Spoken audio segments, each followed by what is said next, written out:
Here are tonight's winning Pick 3 numbers, courtesy of your friends at Channel 9. Thanks for watching KMSP Receptive Channel 9.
Civic Center.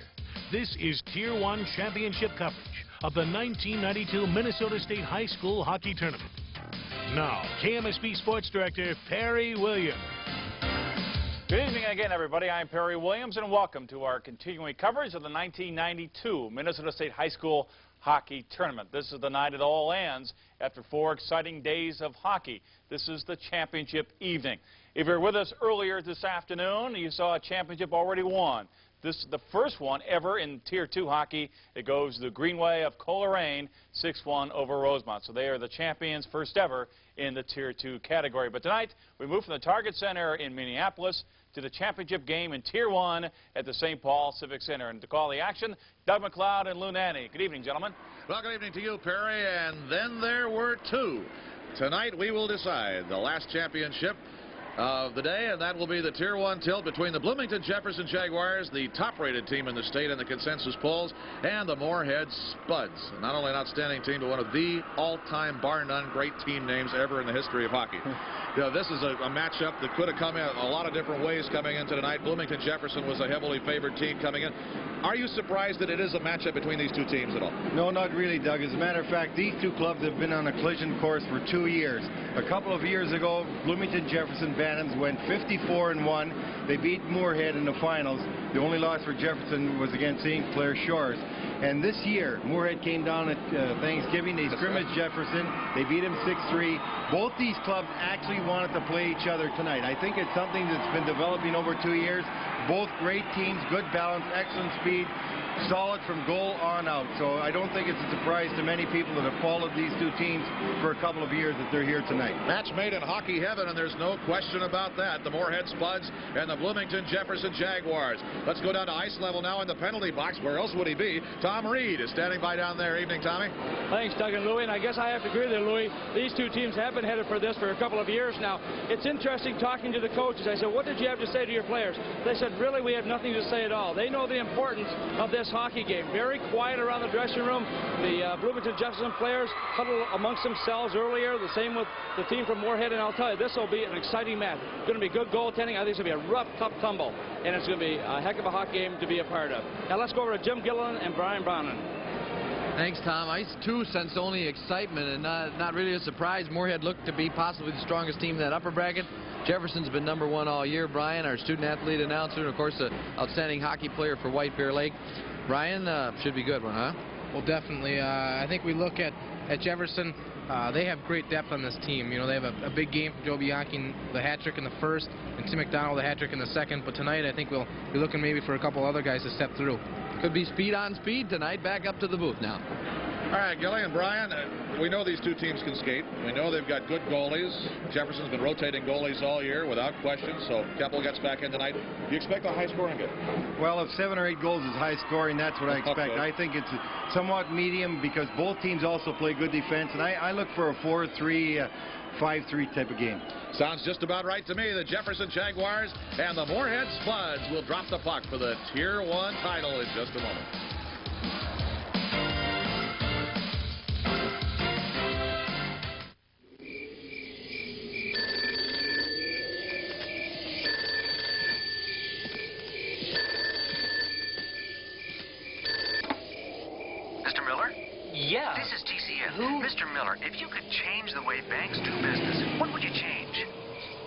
I'd make them have a lot more cash machines in more locations for emergencies. Thank you, Mr. Miller.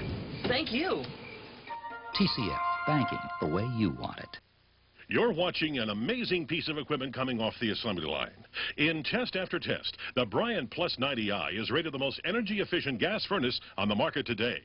Paired with Bryant air conditioning that's equally energy stingy, makes for a home comfort system that leaves the competition cold when it comes to energy efficiency at an affordable price. And right now, there are special pre-season incentives to help make owning this top-rated combination even more affordable. Ask one of these Bryant dealers about them. Are you ready? Are you ready, ready, ready? Are you ready for the real food? The filet you get in some places is a mix of fish, but Hardee's Fisherman's Filet is 100% North Atlantic cod and a lot of it.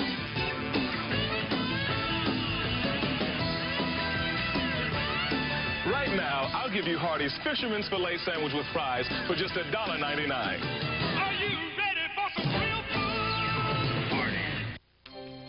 You've seen them at the auto show. Over 344 new cars and trucks, but only one dealer can offer you 5 of the top 10 sellers. Your Ford dealer. Like Ford Taurus, the best-selling American car, and only car in its class offering driver and passenger side airbags. Right now, buy a new 92 Ford Taurus and get up to $1,200 in total savings. That's right, $1,200, including $500 cash back direct from Ford.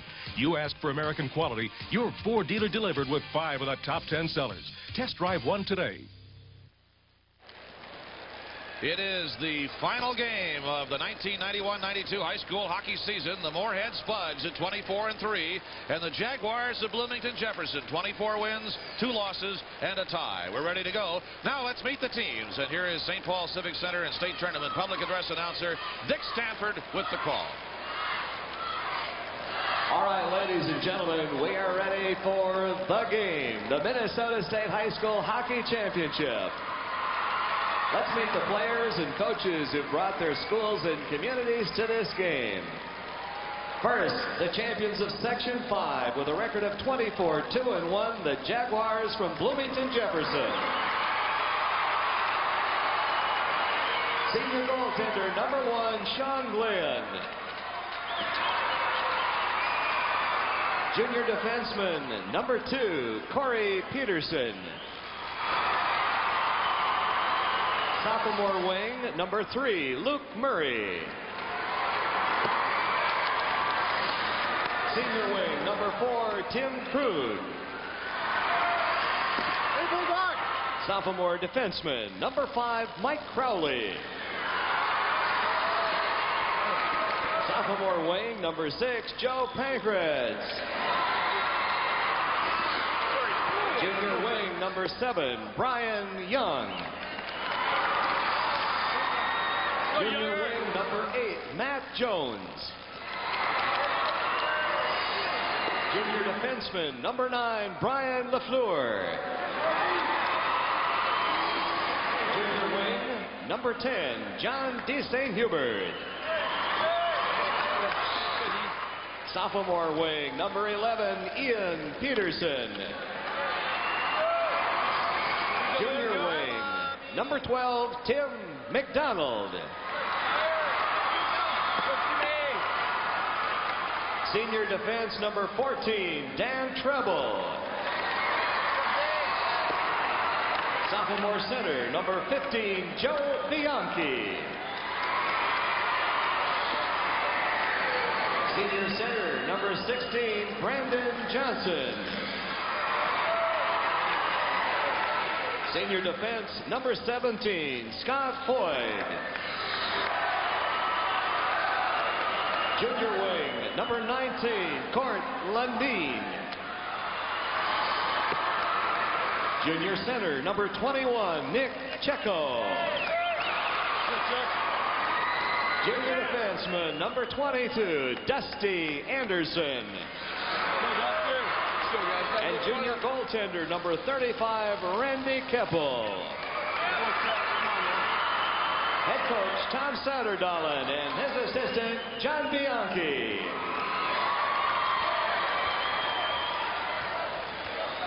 And now let's meet the champions of Section 8 with a record of 24-3, the Moorhead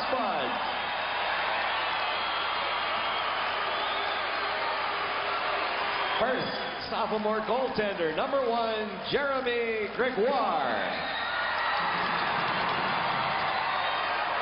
Senior wing, number 2, Ryan Kappas. Sophomore defenseman, number 3, Rob Grammer. Senior wing, number 4, Thad Stafford. Sophomore center, number 5, Josh Arnold. Junior defenseman, number 6, Justin Wegner. Senior wing, number 7, Steve DiFiore. Junior wing, number 8, Jim Jacobson. Sophomore defense, number 10, Bill Upgran. Senior defenseman, number 11, Rhett Marston. Junior defense, number 12, Eric Steen. Freshman defenseman, number 13, Joel Jameson. Junior center, number 14, Brent Knutson. Sophomore wing, number 15, John Haberluck. Junior wing, number 16, Greg Salvavold. Senior center, number 17, Jason Blake.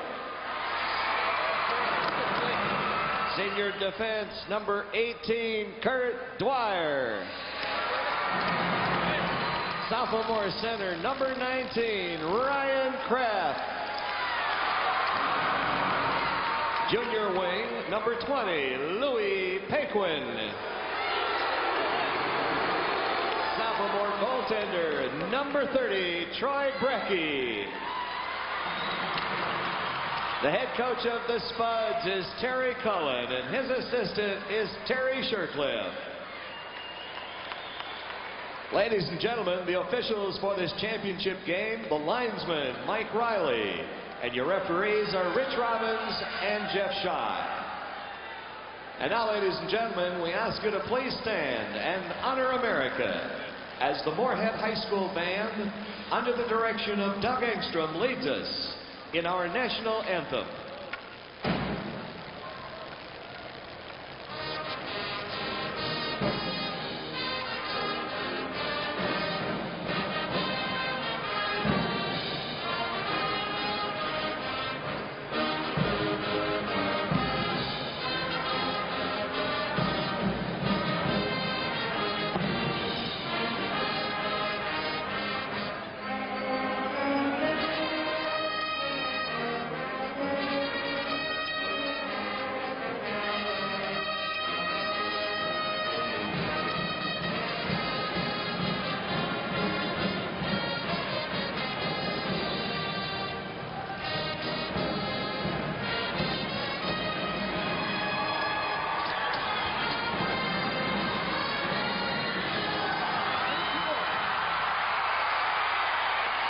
Here we go with the Jefferson Jaguars, coached by Ron Sonnerdal, longtime assistant John Bianchi, and the Moorhead Spuds, who come in as the champions of Section 8 under Terry Cullen. And Louis, here's a game that promises an awful lot of things for hockey fans. We talked about a little bit. Good skating teams, good checking teams. The goalies have been very good. Transition games have been strong for both these teams in the tournament so far.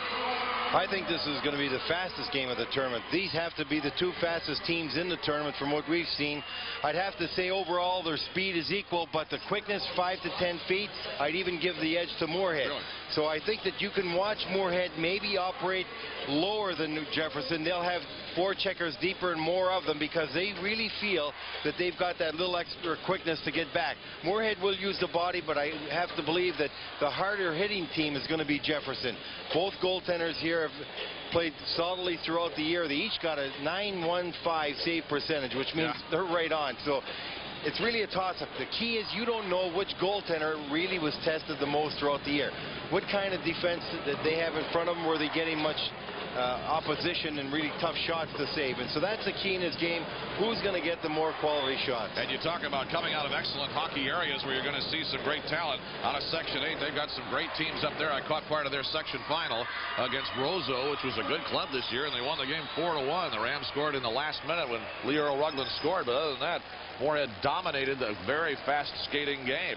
And of course, Jefferson plays in the Lake Conference, which is some of the best hockey anywhere in the world, so in high school, so you know that he's seen some quality shots too. You know, Doug, both of these clubs have the top programs too right now. They're as good as any in the state. Jefferson's Bantam team and Pee Wee team is rated #1 in the state. Moorhead's program, Bantam and Pee Wees, are rated right up there. They've got top quality programs. So this, I could say right now, is not going to be the last time within the next couple of years that I feel you're going to see these two teams here. They're both extremely young. And how unusual, after all the years of the small schools in Section 8, people forgot about Moorhead down there somewhere along the line. It is, I don't believe it's quite the biggest in enrollment. I think that's Bemidji, but it's very close. And here we go with the 1992 Tier 1 Hockey Championship game. The Moorhead Spuds and the Bloomington Jefferson Jaguars. With Blue Nanny, this is Doug McLeod, and this should be a dandy. Jefferson's Dan Treble throws it into the Moorhead zone, and the Spuds' Red Marsden picks it up behind the net in his own zone. Out on the tape for Jason Blake. Spuds come away to neutralize. Here's DiFiore. Checked off at the line by two back-checking Jaguars. And to neutralize it is Red Marsden, who has a goal and 2 assists. Broken free by Chekhov. And he's puck hits Rob Grammer on the skates. Boy, Checo has been buzzing around the net all through this tournament. There's an icing call on Moorhead. He certainly has, Doug. In fact, I was talking to Satterdahl, and before the game I said, who do you really feel is your heaviest hitting forward? He says, it's really close. He says, Matt Jones, but also Nick Checo. He says, when Checo plays against the line, the people in the Lake Conference know it. He's going to get them one time. Really? So he's going to make sure these other teams that he's playing against, those fellas are keeping their heads up. He likes to use his body, and he's persistent. Bianchi won the draw, and John D. St. Hubert golfed it in. John Bianchi. Every time Jefferson's been to state, there's been a Bianchi there, not counting the assistant coach. And this one only started the tournament with a hat trick in the quarterfinal game the other day against Eden Prairie. One of those was a short-handed goal. And in a moment, we'll talk about Jefferson's special teams because they are sensational. LaFleur along the inboards now. Here is Moorhead's Justin Wegner. Plays it up the wing. They fence there. Wegner turning and drag away by D. St. Hubert.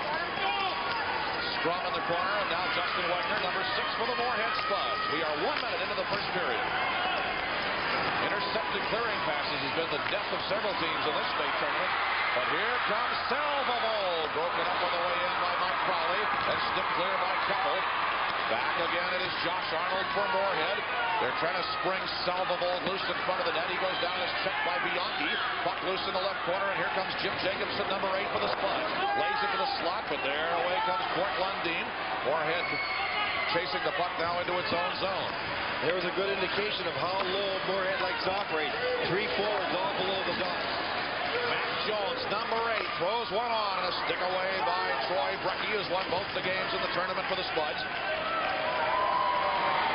Haverlack plays it out here down the wing boards. Ryan Kraft coming behind the net. Haverlack was calling for the puck, but it was turned away by Dusty Anderson. Into the corner again now. Ryan Kraft for Moorhead, loose away behind the Jefferson net. They swing it up the boards, chipped clear by the Jaguars' Joe Pankratz. 2-on-2 at center, and slapped back by Ryan Kraft to Moorhead. Picking up now between the blue lines. Over the line comes Matt Jones. They bang it there. Here is Ryan Kappas for the Spuds, the Section 8 Tier 1 champions. Kappas, number 2, lays it over the line for Ryan Kraft. He gets drilled by Corey Peterson. And Peterson will pull it back now. The check was by Anderson. Peterson has the puck out at neutral ice. Moorhead turns it back. There is no score. Now with 12 and a half to go in the first period. The 1992 Tier 1 championship game. The Tier 2 championship already won earlier today by the Green Lake Coleraine Raiders in a 6-1 decision over the amazing Fighting Irish of Rosemont. Thank you. That'll slither back. No icing, obviously, as it wandered right on to Troy Brecky. And both these clubs changing their lines extremely quick because they want to make sure they've got fresh people out there and they're quite confident in their balance. Somebody gets tired early in the game, you give up a breakaway, and it can ruin your whole night. Here's Pankratz, but he's got a man on him. DiFiore all the way. Bodies banging again, and away now come the Moorhead Spuds to center ice. Moorhead's DiFiore lost the stick down in the left corner. Paquin there will have a penalty coming up on that collision. 11:41 to go in a scoreless first period. There's a break in the action. We'll be right back with the 92 Minnesota State High School Hockey Tournament.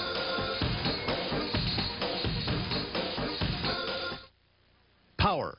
Power and performance are yours with Bending Branches hockey sticks, the hottest sticks on ice.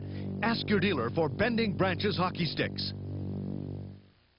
Well, Jefferson with that vaunted power play getting an opportunity early because Louis Paquin going to the box with a holding call. 11:41 to go in this first period. Real fast pace by both clubs. Jefferson on the power play, having over 50% success this year. 50.6%, Louis. The Jaguars have scored 38 goals in 75 tries this year. And the other side, it's a short-handed goal for Greg Salvavold. How do you like it? The Moorhead Spurs against arguably the best power play in the state. Strike in 12 seconds with a short-handed goal by Greg Salvavold, his first of the tournament. 1-0 Moorhead. And Salvavold gets great pass from Jason Blake behind the net. Watch the tenacity of Blake working on the puck carrier here. He uses his feet very smartly to kick it to his stick. Centers it right out front, and there was Salvavold, and he just blasted right by Temple. A shorthanded goal. Tenacity again and quickness of that Jason Blake, the fella that's got the most speed in this Moorhead Hockey Club, number 17, properly positions himself along the board, kicks the puck free to his stick, and gives it to Salvavold to give Moorhead a lead of 1-0. And Bloomington still on the power play. Blake gets the single assist on that shorthanded goal by Greg Salvavold at 3:31 of the first period. Now the Jefferson Jaguars, I was about to say that 50.6% power play has been good in the tournament, 3 of 7, 42.8. Jaguars on the man advantage, and a minus shift so far on the power play. Mike Crowley wheels it in. Pankratz behind the net. Now they work up the wing for Bianchi. He turns away from the check by Salvavold. That's chipped up into the Jefferson band area and out of play. 10:52 to go in the first. 1:11 remaining in the Jefferson man advantage. It is 1-0 Moorhead on the shorthander. And Moorhead keeping Jefferson outside on the perimeter. They're not letting him pass through the seams down low. They will give up some shots from the point. I talked to Terry Cullen before the game, coach of Moorhead, and he says we don't like to have passes go across the seam down low on us, and we will give up some shots from the point. So they're letting them pass on the outside. Jefferson should go back to the point and generate some attack from there. Now 1:09 on the Jaguar man advantage, and that's cleared all the way down. Just under 11 minutes to go in the first. Right now it is Moorhead 1, Bloomington Jefferson 0. Now they come to the line, nothing doing there. And Doug, you notice Josh Arnold, number 5, he kills penalties whenever Moorhead's shorthanded. He's one of the top centermen on the club. He's back on the point. Checo working and falling on the inboards, and it's retrieved by Justin Wagner. At the line, kept in by Jefferson. LaFleur working on the left point. Fires up the slot, blocked before Krug can turn it in. Here's Pankratz in the corner. He goes to the point to Brian LaFleur. Shoots one on a rising drive, drops down to the corner. Now 25 in the power play for Bloomington Jefferson. Jags on the inboards. Krug is there. Sheffield taken up high. Here's the chance thrown in deep by LaFleur. Bianchi fires. Banged off the left wing boards. Tap free for a moment by Josh Arnold, but now in the corner the Jaguars will set it up again.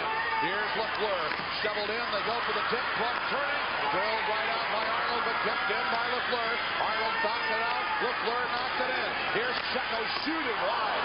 Up past Pankratz and close to the board. Pankratz down to the corner. That's the end of the power play. Moorhead at full strength with a short-handed goal by Salvavold to show for its trouble. That drive came on from Pankratz, but now the Spuds come back. Here comes Louis Paquin. On a neutralized dog as he goes by McDonald. Paquin coming in. Paquin still holding and shooting, and he got bulldogged down by Nick Checo. Up the outboards we go to Peterson. That rolls back to the Moorhead zone. There will be no icing here.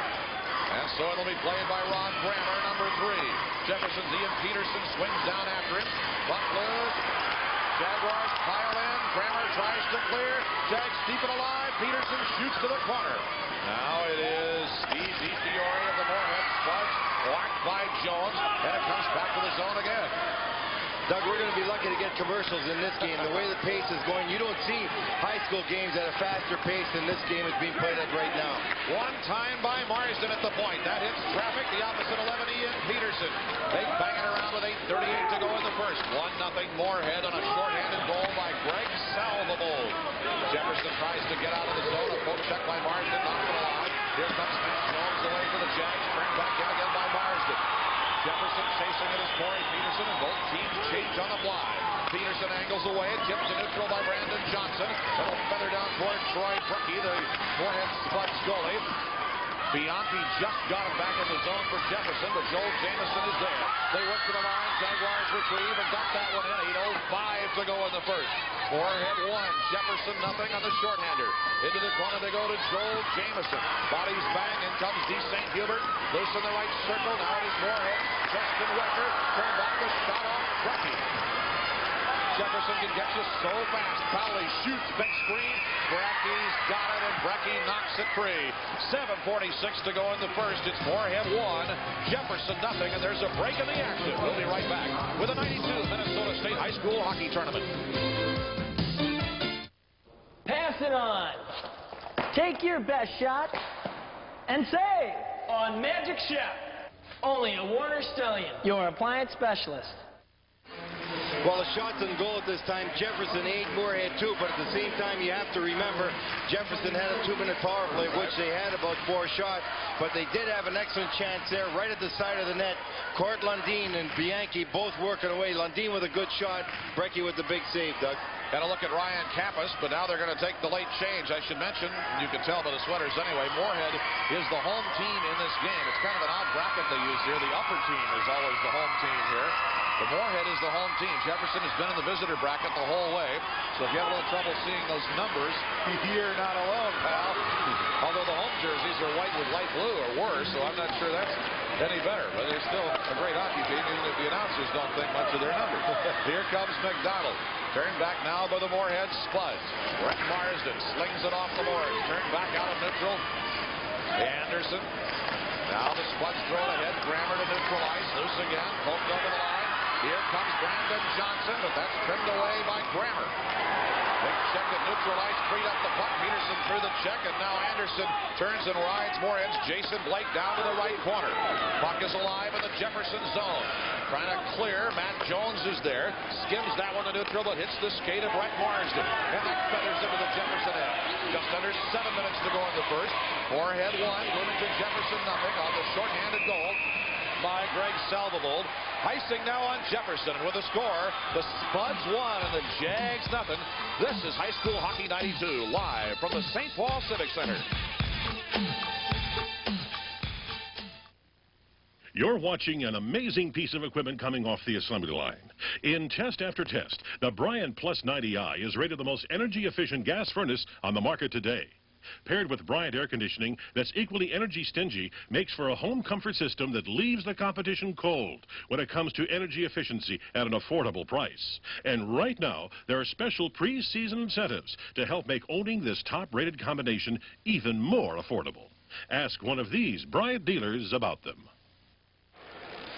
Tom, it looks like Bloomington Jefferson's body checking a little more than Moorhead. Do you think that they're trying to be a more physical team than Moorhead in this game? I think they are right now, Lou. I think they're trying to control the situation in the physical area. The one thing I can't see all the game, because every time they come by the boards here, their sticks are up and I'm ducking down here in the penalty box. 6:51 to go in the first period. It is 1-0 Moorhead.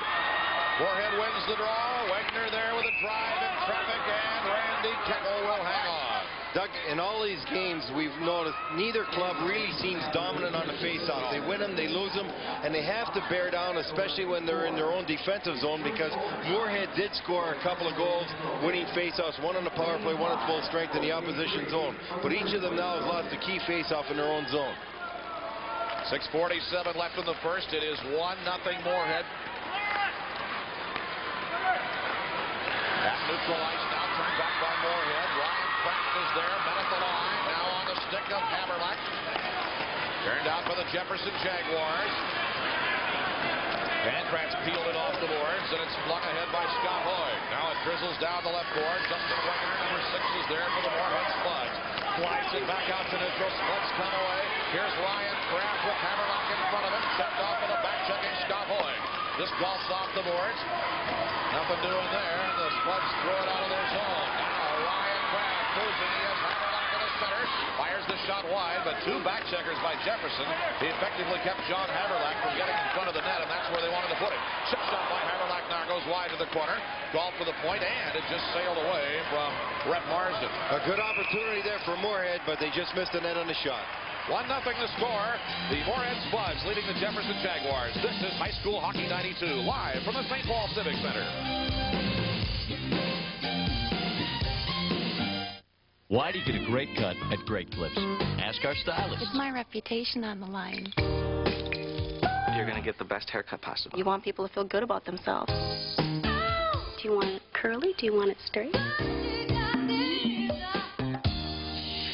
We care that they're happy. At Great Clips, you get salon quality style without the salon price.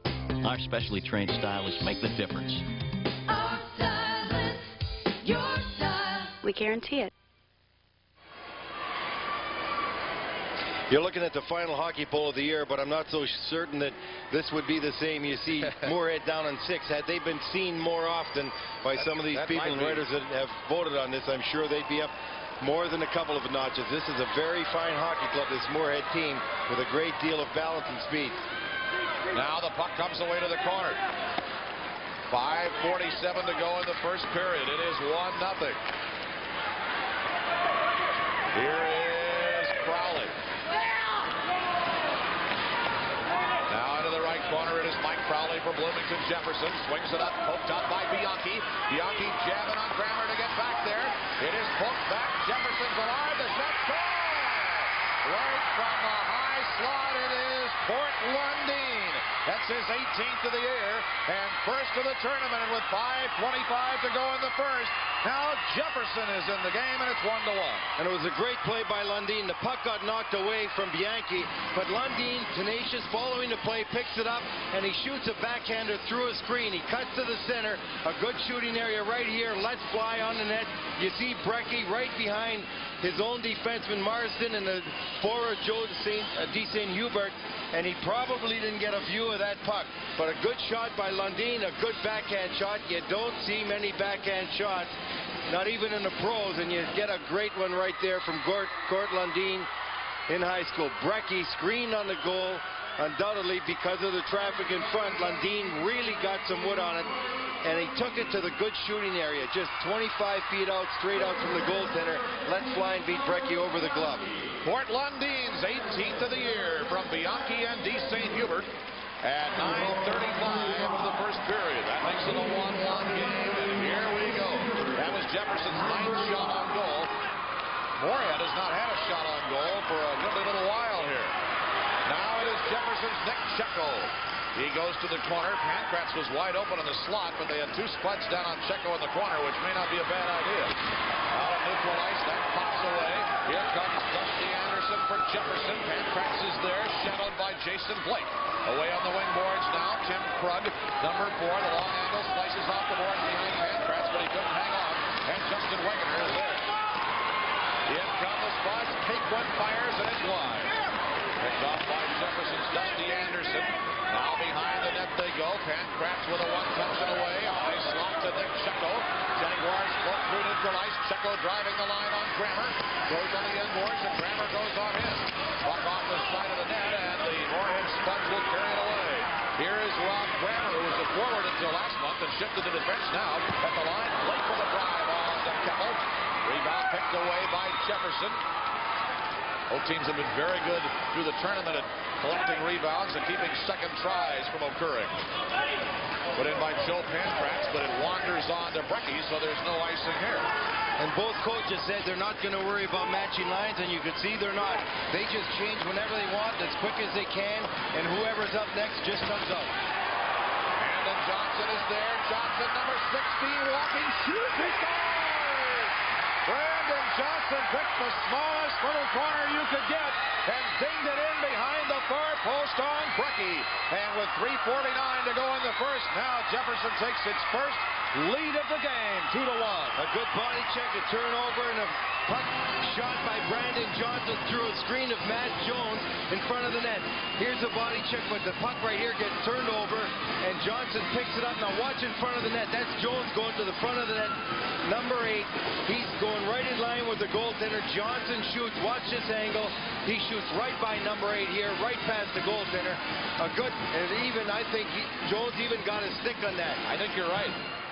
And Jones did what he had to do. He went towards the net as the shot's coming. The puck just hits his blade, and Brandon Johnson shooting the puck gets a deflection off Jones. I don't know if they'll give it to him the official score yet, but if Jones knows he touched it, he will get credit for that goal. But Jefferson coming right back after giving up the opening goal. Now comes back with 2. I think that's what's happening now. One of the referees over there. Take a look here and look for a deflection here. Watch Jones in front of you, the puck right here. There's where his blade touches it. Yep. Deflected right past Brecky. Jones. Brecky's playing the shooter as he should do. But the puck just gets deflected off the blade of Jones. Yeah, they have given it to Jones. You like even those inadvertent deflections, Doug. Just skate towards the net. Good things can happen when shots go towards the net for you in their zone. Shot on goal is never a bad hockey play, is it? That's for sure. Jones from Johnson. 11-11 of the first period, and it's 2-1. Again, the goal goes to Matt Jones. It is his second state tournament goal and 8th of the season. Matt Jones on the goal. His 9th goal of the season, rather. 2-1 Jefferson now on that deflection. Pulled away behind the net by Brian LaFleur. Jaguars out. East St. Hubert tipped off Bianchi's stick. Here's a running push by Crowley. He's drilled by Blake. 3-on-2. The Moorhead Spuds come back. Jacobson poked it right to the front porch, and Keppel whacked it away. Jaguars cleared ahead. Now Crowley coming back. It is 3-on-1. Jefferson. Oh, well, 3:06 to go in the first with a score. Bloomington Jefferson 2, Moorhead 1. This is High School Hockey 92, live from the St. Paul Civic Center.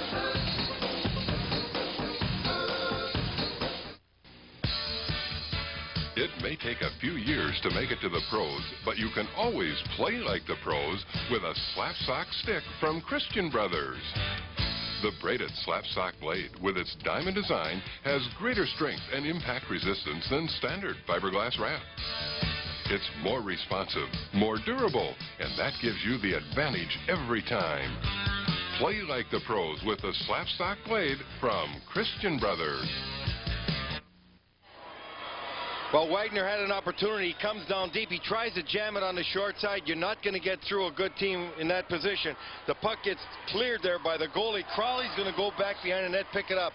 He's their best rushing defenseman, according to their coach. He takes it down a 3-on-1 play, and Jefferson with a tremendous boo-boo because they had a great opportunity to go ahead there with a 3-on-1 play, but went offside.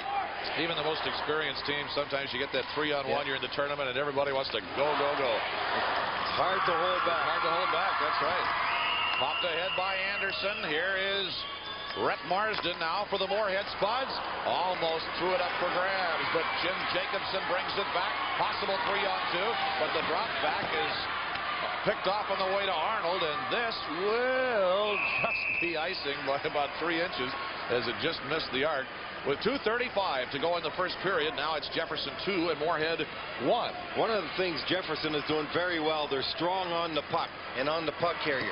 They're coming away in the little battles with that puck, and that's really been the key to breaking out of their zone. They really don't have to go back deep to help out against Moorhead's quickness because their defensemen are strong on the puck, or the one back checker who's back there, they're coming up with it, able to make a short pass or skate out with it, and really relieving the pressure Moorhead's trying to apply. 2:35 left in the first. It is Bloomington Jefferson 2, Moorhead 1. With Lou Nanny and Tom Reed, Doug McLeod at the St. Paul Civic Center. The Tier 1 championship game. Haberlack. They knock it around. Pulled in by Kraft. Chopped out by Matt Jones. This has been a good hockey tournament all the way through. That lays through to Kraft, and he's nailed as he turned by Dan Treble. Jefferson Jaguars. Tim McDonald, who had the hat the other day. Now here comes Brandon Johnson. Shoots one on and deflected by Brecky. Into the corner it goes for Tim McDonald, who had a hat trick in the semifinals. Kick behind the net now by Johnson. Threw it back, and it did pop through to Tim McDonald. Here in the corner is Matt Jones. Jones and McDonald working deep in the corner, pestered by Joel Jameson. Chasing behind the net is number 8, Matt Jones. He wheels it up high. Jones, Hoig tipped it. Now it's Kappas in the corner for Moorhead. He's checked off it, and Justin Wagner is there. They floated up the boards. Nothing doing. Whoops, it's a 2-on-1 now for Moorhead. Out comes Ryan Kraft with Haberlack. Did not get it off. A good play by defenseman Treble there. A 2-on-1 play, and with Haberlack coming on the far side, Kraft couldn't get the shot through Treble. A real good defensive play by the captain of that Jefferson Hockey Club. That threaded the needle to Lewis Paquin, but it's turned back out now by Mike Crowley. Jaguars try to clear, tipped ahead by Lundeen, picked off by the Moorhead Spuds, but not for long. Little pick set by Treble, and the puck comes out to neutral ice. Can I use those basketball words? I guess I can, because wall-to-wall basketball starts next week. Last minute of play in the period. DiFiore laid it through for Blake. Here in the corner is Dan Treble for the Jefferson Jaguars to the point, blocked in. Turning around, throwing DiFiore. Nothing doing there. Picked off on the fly by Mike Crowley. Hits 4-on-3 as the Jaguars come in. Deep by Crowley. Taking it all the way back. But during the deep, Wagner was able to throw a splinter in there, I think.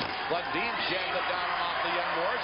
35 seconds to go in the period. Running done by Jefferson. Brian LaFleur. Inside left point it goes. Crowley flings it away behind the net. Here's Bianchi. Checked as he dumps it away to the corner boards. And now Hoig is there. This floats off the glass. Moorhead trying to clear, but a hit check knocks it free, and the drive goes high off the stick of D. St. Hubert. That nice hit check was by Lundeen that broke up the outlet pass. Now it is Moorhead at the line, but Paquin is a one-man army down there and was surrounded. Last 5 seconds now of the first period. Jefferson's Mike Crowley comes to the line. 1 second, they won't get a shot away, and that is the end of the first period of play. A dandy it was. Tommy, do you find that the Jefferson tonight is more physical than they've been in this tournament, or have they been this physical throughout? I think they've been pretty physical throughout this tournament. There's certainly a reason why they're more physical here tonight, Louis. The reason being Moorhead. Both these teams, I don't think there's any question why we're seeing both these teams in the championship game. Well, it has been a dandy, and it's only 15 minutes old. On our TCF scoreboard at the end of one period of play. Bloomington Jefferson 2, Moorhead 1. The TCF scoreboard is brought to you by TCF Bank. Banking the way you want it.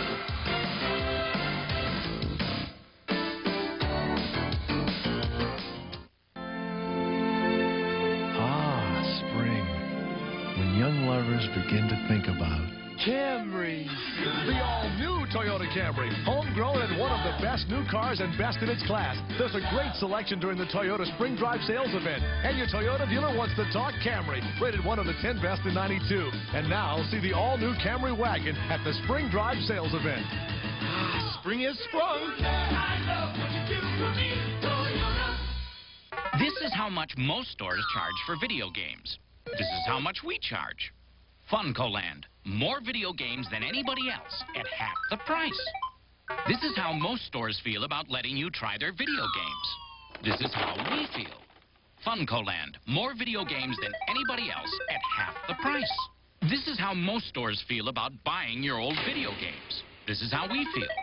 Funcoland. More video games than anybody else at half the price.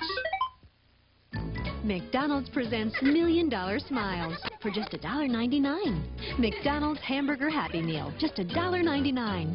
It's nice to know that America's favorite meal for kids is still the happiest. McDonald's presents the Young Astronauts Happy Meal with 4 space toys to build. One with each Happy Meal you buy your kids. They can build a lunar rover or whatever. Hey, what's that?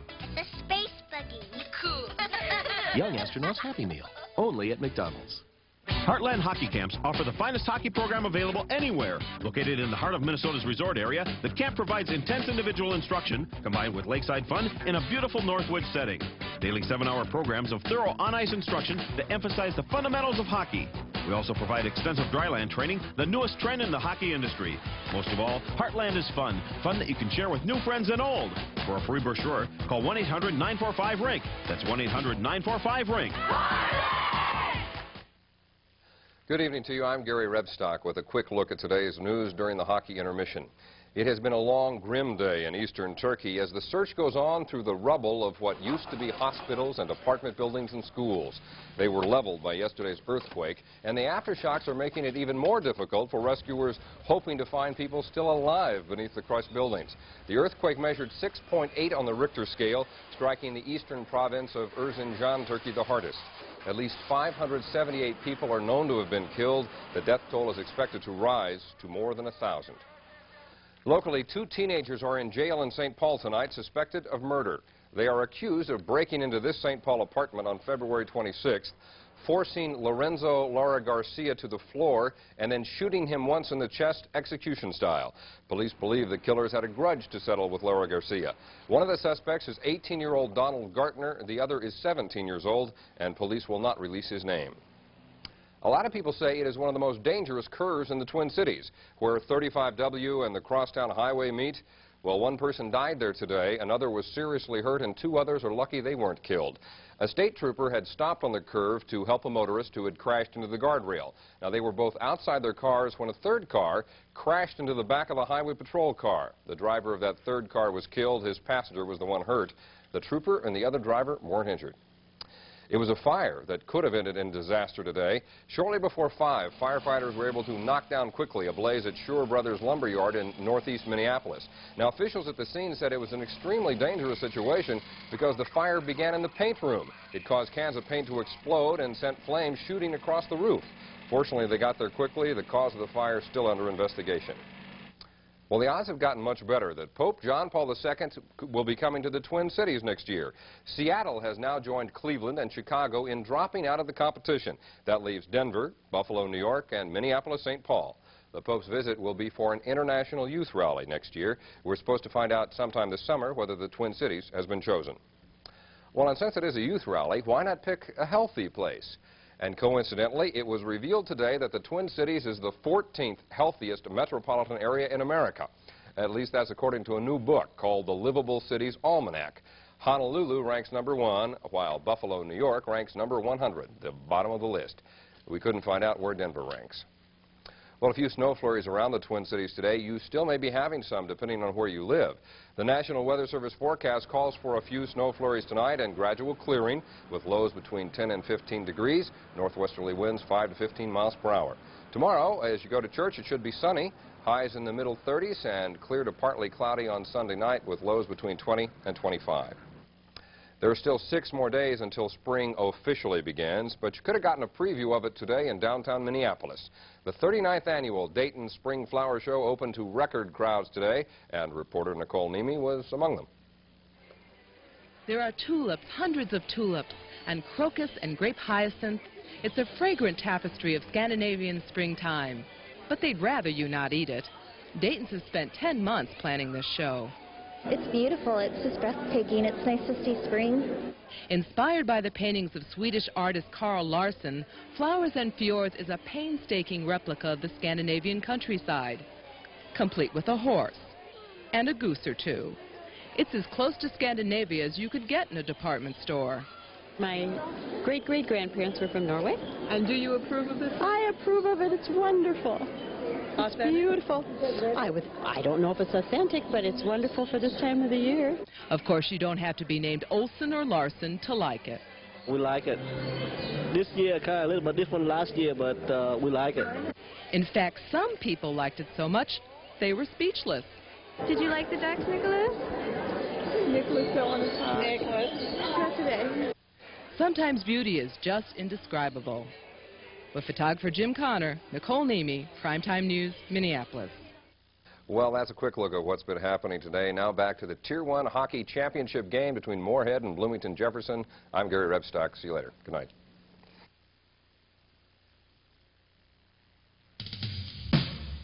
If you want a truck that's the fastest, if you want a truck that's the newest, if you want a truck that's the best looking, see your Viking Land GMC truck dealer. If you want a truck that's affordable, if you want an all-wheel drive family van, if you want cash back up to $1,000 or finance rates as low as 6.9%, then be sure to see your Viking Land GMC truck dealers today. My husband Mark and I planned on a lot of things. a nice house, sending our son to college, and a comfortable retirement. We didn't plan on his early death. Mark made a lot of promises. Don't worry, Mom. I'll study hard. And you know, he kept those promises.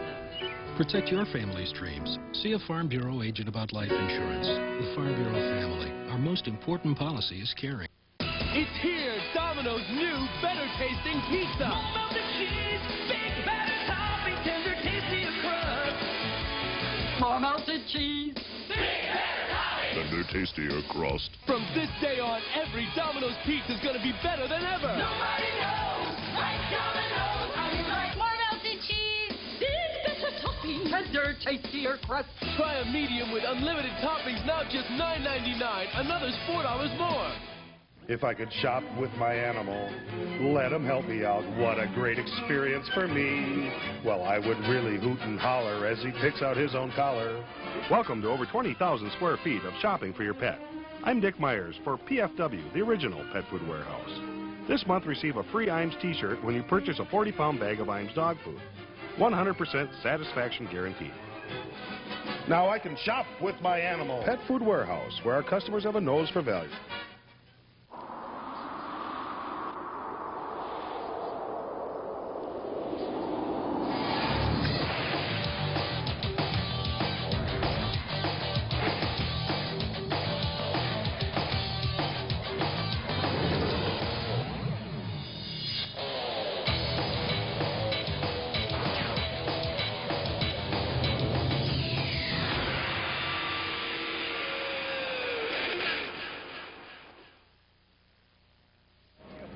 We're back at our hockey game, the state championship of Tier 1. Bloomington Jefferson leading Moorhead 2-1 after one period. Second period coming up shortly. Those of you who have been following the tournament throughout know that Toyota and the Minnesota Toyota dealers are giving away the use of a brand new Previa van for the third consecutive year to the Minnesota school selected with the most school spirit. So here to help us out are the Bloomington Jefferson cheerleaders, Paul Holdrich, Field Operations Manager of Toyota, and Dave Stead of the Minnesota State High School League. There was a brief look at the schools who are eligible now. We've had one come along in each game, and now we're here for the final drawing.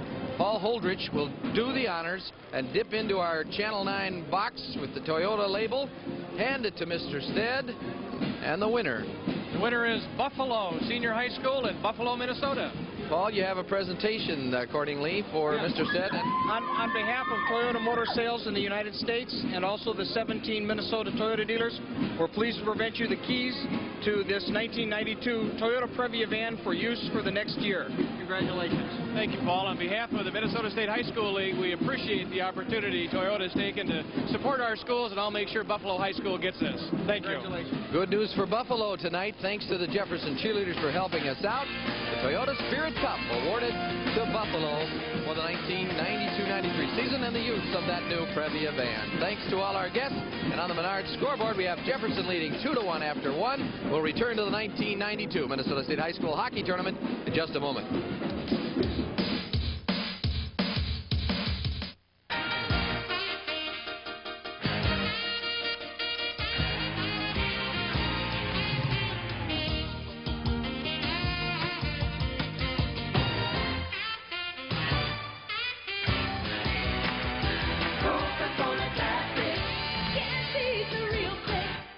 Coca-Cola is proud the NCAA Final Four will be held in Minneapolis, April 4th and 6th. It's just one more reason why we can say, Minnesota, we've got it all. So, you got a new muffler today, huh? Mm-hmm. You go to the discount place like I did. I decided quality was just as important as low price, so I went to CarX. CarX? They had the exact muffler I needed. Well, yeah, but listen... And a lifetime guarantee. Yeah, but... But how much did it cost? Yeah. See for yourself. That's less than I paid. Exactly. Rattle, rattle, thunder, clatter, boom, boom, boom. Don't worry, call the CarX man. You're watching an amazing piece of equipment coming off the assembly line. In test after test, the Bryant Plus 90i is rated the most energy-efficient gas furnace on the market today. Paired with Bryant air conditioning that's equally energy stingy, makes for a home comfort system that leaves the competition cold when it comes to energy efficiency at an affordable price. And right now, there are special pre-season incentives to help make owning this top-rated combination even more affordable. Ask one of these Bryant dealers about them. There are two kinds of cars. The cars you love to drive and the cars you need to drive. With a 200 horsepower V6 and room for your family, Chevy Lumina Euro 3.4 is two kinds of car for one kind of driver. You. The cars more people depend on. Want to drive one? For less? Piece of cake. Lease it and pay less every month. How? How else? With Smart Lease by GMAC. That's today's Chevy. We know you had a choice, so thanks for watching KMSP, Receptive Channel 9. We've got 2 periods to go, maybe a little more if overtime should be the order of the day. Brian Bonin, our student-athlete announcer from White Bear Lake, has joined us. And Brian, a competitive first period. Moorhead got the first goal, but Jefferson, with all that firepower, came right back. Right now, I think Jefferson does have the momentum. They get that one goal at the end of the period, you know, off a deflection. And I think they have a little bit of momentum going into the third, but Moorhead, right after that goal, came back with, you know, some shots of their own. So I think we'll have another battle, you know, in these next 2 periods. These are the 2 teams everyone thought we might see in the finals, and so far they haven't disappointed. Let's go back up to the booth. All right, Gilly, boy, what a great period of hockey we saw. Fast and everything we talked about, that's just what we saw. That's right, Doug. We've barely got the commercials, and I think you're going to see this all night long. Both clubs play at a high tempo, and they play a disciplined game. They don't go offside unnecessarily. They don't ice the puck stupidly. They really use a lot of their heads when they're playing the game, and they do have the ability to keep playing at this level throughout. Well, let's take a look at the goals, and isn't it odd? Here's this vaunted Jefferson power play, and yet Moorhead's only goal is shorthanded. Oh, great work behind the net, and when that puck is worked behind the net, you see Blake come up with it. He passes out front to Salvavold in perfect position. He just blasted home. A real good effort behind the net, but Salvavold made it work by putting that shot past the goaltender. Then at 9:35, Court Lundin gets the Jags on. With a backhand shot you don't even see in the NHL very often. He got a lot of wood on that. He used the screen in front, but he went right to the slot area and blasted that one home to tie it at 1. Then it was just over a minute later, 2 minutes later rather, the Jaguars scored again. Brandon Johnson right here gets hit, gets back into play, but Matt Jones knocks the defenseman off the puck for Johnson to get it. He goes towards the net. As Jones is streaking at the net, Johnson shoots, it hits Jones' blade. Watch right there, and he deflected it in. Just a fortunate deflection for Jefferson, but that's the way things happen in a game. When you work hard and you take the body, good things happen, and they certainly happened at that time, and now Jefferson up 2-1. All right, we're ready to go with the second period. 13-4, shots on goal, Jefferson. 2-1, the Jefferson Jaguars lead, and here we go with the second period. The Moorhead Spuds, Jason Blake swings it over the line. They turn it back out, kept it at center point by Rhett Marsden. Swung down to the corner, Paquin is there, slammed into by Peterson. Jaguars are trying to clear, look out, turned back by Steve DiFiore. Now it is Paquin, and he was bushwhacked by Dusty Anderson as he came into the slot, and deprived was DiFiore of his stick. Now long board away will make icing for Jefferson. So they ice the puck 33 seconds into the second period. Jaguars still leading 2-1. Anderson trying to bounce that puck on a bank shot off the board to Tim Krug, who's breaking down the left side. But you got to play those banks perfectly or you can end up in icing. That time Jefferson just missed. Moorhead came out again with the quickness that they displayed in the first period. They're going to have to get a little more involved physically on the Bloomington Jefferson defense and try and cause some turnovers, because right now the defense of Jefferson has been playing very solidly and getting control of the puck quickly and moving it out. Now the puck laid along the end boards. Here it floats away. The Jaguars, Bianchi comes out to neutral ice. They turn it there. Early in the second period, it is still 2-1. Bloomington Jefferson leads. The go-ahead goal right now, the tip by Matt Jones at 11:11 of the first period. Now a little feathering puck that almost, but not quite, got on to Troy Brecky. Now we come up to the line. Kept alive at the point by the Jaguars. Chopped by Bianchi. They fling it loose. Here's Lundin along the end boards. Dogged by Joel Jameson. Picked out of the deep slot by Justin Wegner. Knocked away. And slid right up to the high slot and nothing doing there. Well, what do you do with it? You got it in your hand. What can you do with it? He tried to put it in with his hand. That one would not have counted. They'd have celebrated anyway, Louis. Yeah. I guarantee you. For about 5 minutes. Jacobson tried to clear. Now it's in the Jefferson zone, and now it's out again. See how easy Bloomington's coming out, Doug? Back in comes Port Lundeen. Cut off as he turned and stapled up against the glass by Rhett Marsden. This one slides away to neutral ice. Now it's turned into the Moorhead zone. Spuds wheel away. Rhett Marsden is there. Marsden close to the left side. Salvable. Scooped up by Keppel.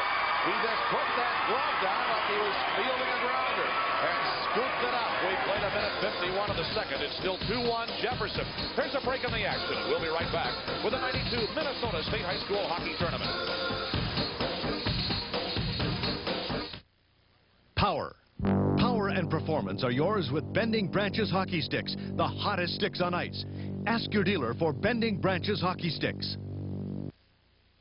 The story of the game so far has got to be Jefferson's defense. You see here Haberlack breaking to the net with Salvavold, but look at the defensemen. Each take a man, they clear him away, and the goaltender is able to freeze the puck. And the defense of Jefferson, undoubtedly the unsung heroes in this club throughout the year, because they just play solidly, effectively, not spectacularly, but they obviously are the best defense that this Moorhead team's faced all year. As you look at Terry Cullen. He was just today named Coach of the Year by the Minnesota High School Hockey Coaches Association, and congratulations to Terry Cullen, the ice boss of the Spuds.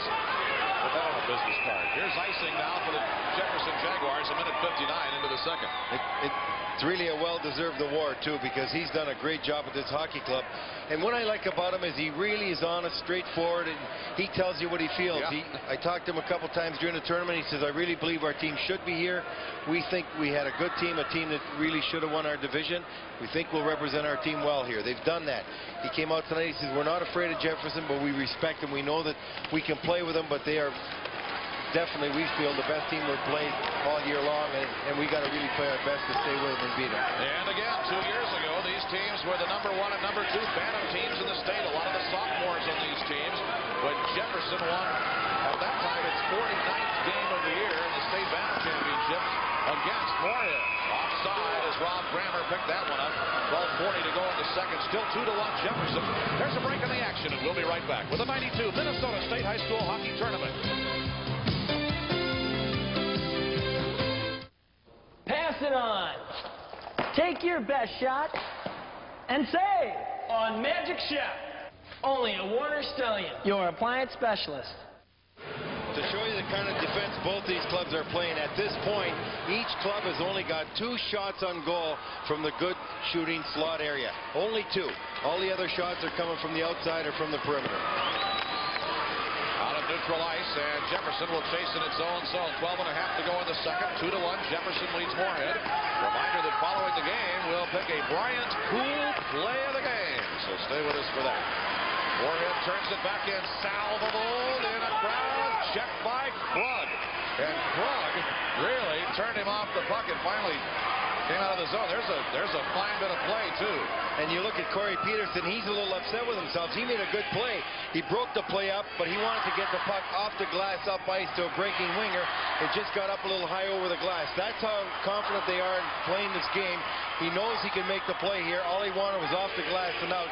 He got a whistle instead, and he knows you don't want to have too many faceoffs in your own zone. Paquin right now is wide open. If his centerman could draw the puck to him on the right side of this faceoff for Moorhead.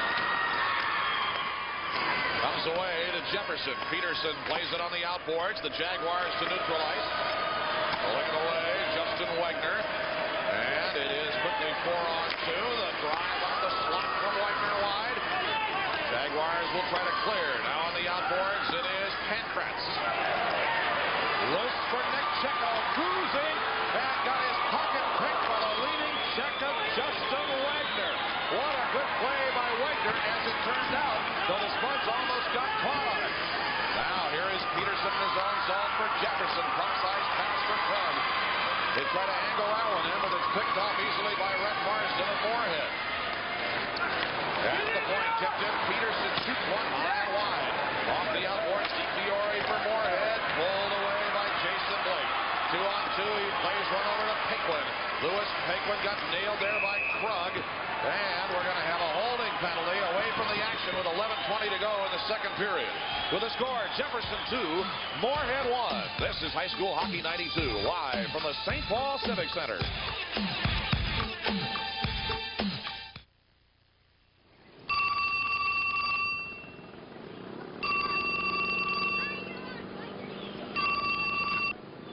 Mr. Nelson? This is TCF. Mr. Nelson, if you could change the way banks do business, what would you change? I'd keep them open later on Saturdays. Thank you, Mr. Nelson. TCF is now open till 3 p.m. on Saturdays at most locations. TCF, banking the way you want it. Sixes are wild here. That's Justin Wagner, who just made a great play down deep on Checo, breaking for the net. He gets the angle, cuts him off, and makes sure he gets control of the puck, takes it behind. Then Pankratz, number 6 for Bloomington Jefferson. You're looking at him now in the penalty box, gets caught for holding. Moorhead on the power play, trailing 2-1 with 11:20 to go in the second period. First power play of the night for the Moorhead Spuds. Jefferson has had one, and that resulted in a shorthand goal for Moorhead. Salvable. At the hash mark, Jacobson couldn't keep it alive, and the Jaguars cleared it all the way down. Just a little bit behind Jacobson on the pass. A good play, but it just was behind him. He had to reach for it and then couldn't cut into the slot area for the shot. You get the feeling there will not be many penalties in this game. Certainly that's been the tenor of the game so far. So on the rare chances a team has a power play, these two excellent power play teams will have to feast on it. That's right, Doug. They're both very disciplined. They don't take stupid penalties. And they each are extremely aggressive killing penalties. Josh Arnold for Moorhead. Cutting in with Salvable. Nothing doing. Salvable now on the corner. Power play running a minute 8 for the Moorhead Spuds. They trail now 2-1. That try was blocked. Another try there for Arnold. Goes wide. Played up to the hash mark. Turned in by Jacobson right off the leather. Now it is Scott Hoyt for Bloomington Jefferson. They lock it up in the corner. Josh Arnold is there. Coming in is treble number 14 for Jefferson. Poked up high. Grammer will drive it back. There is Moorhead's Josh Arnold.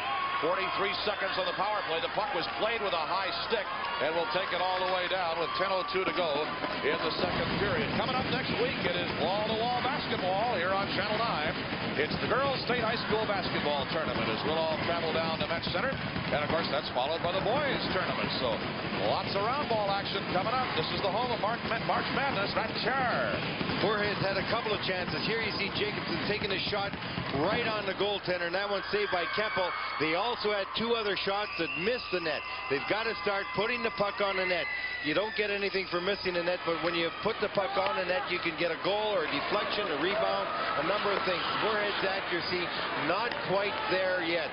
Not as sharp as they were on the net in previous games. Worst you can do is make them worry about it. Here comes Ryan Kraft. 25 seconds left on the Moorhead power play. We played just over 5 minutes of the second period of the 92 Tier 1 championship game. There's another indication of why Jefferson's doing so well. You just see the defenseman there, Lafleur, beat 2 men off the puck and cleared. The defense of Jefferson are winning all the battles for the pucks. Opposing power plays have scored. There's one right there. Moorhead has tied the game. Jason Blake leads the charge, and it's a 2-2 game as the Spuds strike from the power play. Boy, and he got quick. As Jason Blake, the coach said, always makes things happen when he's moving, and he moves continually. He's the quickest guy in the team. He makes a great shot. He gets a nice pass right here, and he breaks for the slot. Just breaks away, lets fly a shot down low, beating the goaltender. A heck of a pass, and really a good shot. You see him take that pass on the left side, and he is so quick to get in the hold. He can just accelerate, pull away from people.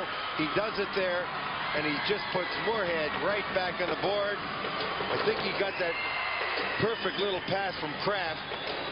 Kraft should get the assist. Ryan Kraft will get one, and Bill Otgrand will get the other. Yeah, Kraft give it to him off the left side. A great play by Kraft to tie the game at 2. Jason Blake gets the power play goal for Moorhead, and it's been special teams indeed tonight for the Moorhead Spuds. You live or die on special teams in the playoffs. And the Spuds are cooking, but here comes Jefferson McDonald, and a shot triggered wide. a good thing they didn't score that one. There'd be a lot of crying. That was definitely offside by about 5 feet. I was just about to say offside and beat the referee to it, and it didn't get called. Here is Rob Grammer. Now Salvable comes in. Josh Arnold for the Moorhead Spuds. Checked in the corner. Threw off the check. Puck drizzles away. Salvable went to the backhand and got drilled at the hash mark. Inside the point now to Jameson. Turned away to the wingboards. This will sail all the way down, and icing is called on Jefferson. 8:33 to go in the second period with the score. Bloomington Jefferson 2, Moorhead 2. This is High School Hockey 92 live from the St. Paul Civic Center. At last, the warming sun breaks through amidst the gentle showers. This then is spring, and with it comes the Toyota Spring Drive Sales Event. Your Toyota dealer is ready to make you a deal on a great Toyota truck with huge factory-to-dealer incentives and option package savings like $900 on 4Runner. Spring is here, and now's the time to see your Toyota dealer. This will indeed be a joyous spring.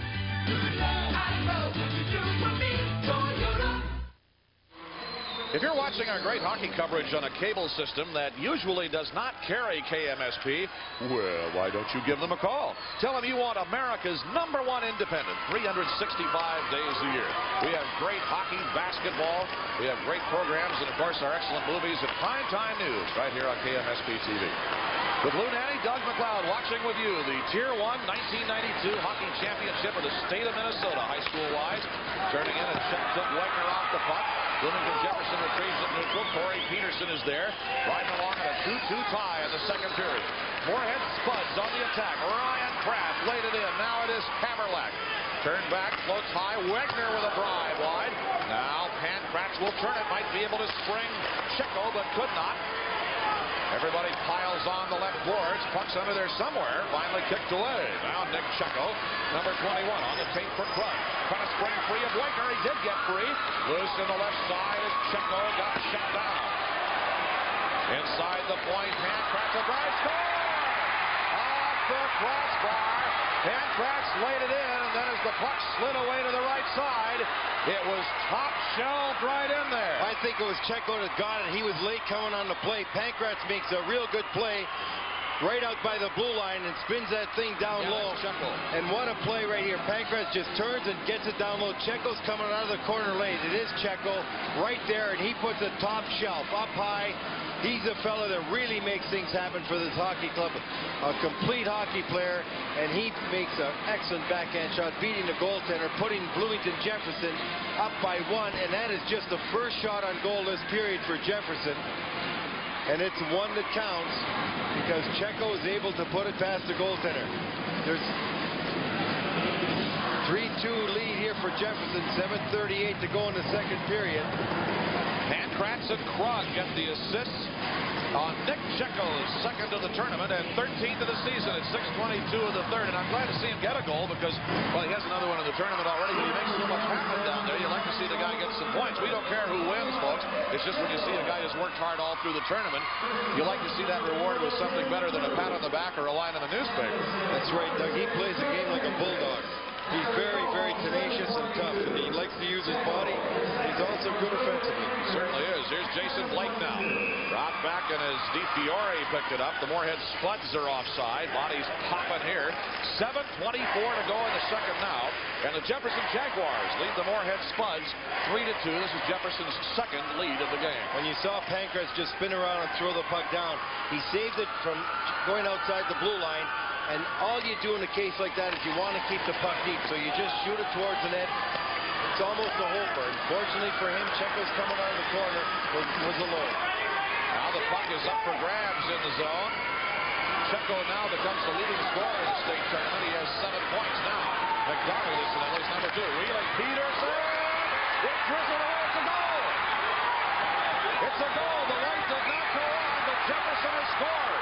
The Jaguars score. The referee made the call. Now the light did not go on. He's saying no goal now. He's calling it a face-off on the side. You're right. Now the light didn't go on. He's waving it off. The first thing he did was signal a goal. Yeah, when you point like that, it's like you're saying a goal's in. Yeah. When you start pointing, you got to figure. Then he looked to the goal judge. Yeah. Now watch the referee. He'll signal the goal. Then he'll look to the goal judge whose light is not on. See, they're trying to jam it in there, and the puck is going on the line. What's wrong with that? Is it deflected in? Well, we got a better look from behind the net, I think, because from this angle it could be in, the other angle it might be just nestled against the pipe, and if the puck's got to be right across the goal line completely. We can't see it there. They talked to the goal judge. He said no, the referee had good position. He had excellent position, so he should be able to tell as well. There's no goal. But they both say no goal, so it stays at 7:02. When is a goal not a goal? The referee signals the goal, checks the goal judge, then waves it off. Here you see it trying to be jammed in. The goaltender thinks he's got it, then it squirts free. Pankrats on the doorstep. Here comes the puck, squirting out right there, going towards the line. Yeah, clearly. Now the question is, boy, what's wrong with it? I don't care who scores, but why is that not a goal? Clearly over the end line. Well, whatever. 7 minutes to go in the second period. Unless there was a quick whistle, but I don't recall hearing one. If he would have blown the whistle right away, he'd have given the wave off. You're right. So there was no whistle. Well, it is 3-2. Bianchi dropped it back. Take off in the slot. Bianchi charging, but there's Troy Bricky to corral that one, and it is still Jefferson 3, Moorhead 2. This is High School Hockey 92 live from the St. Paul Civic Center.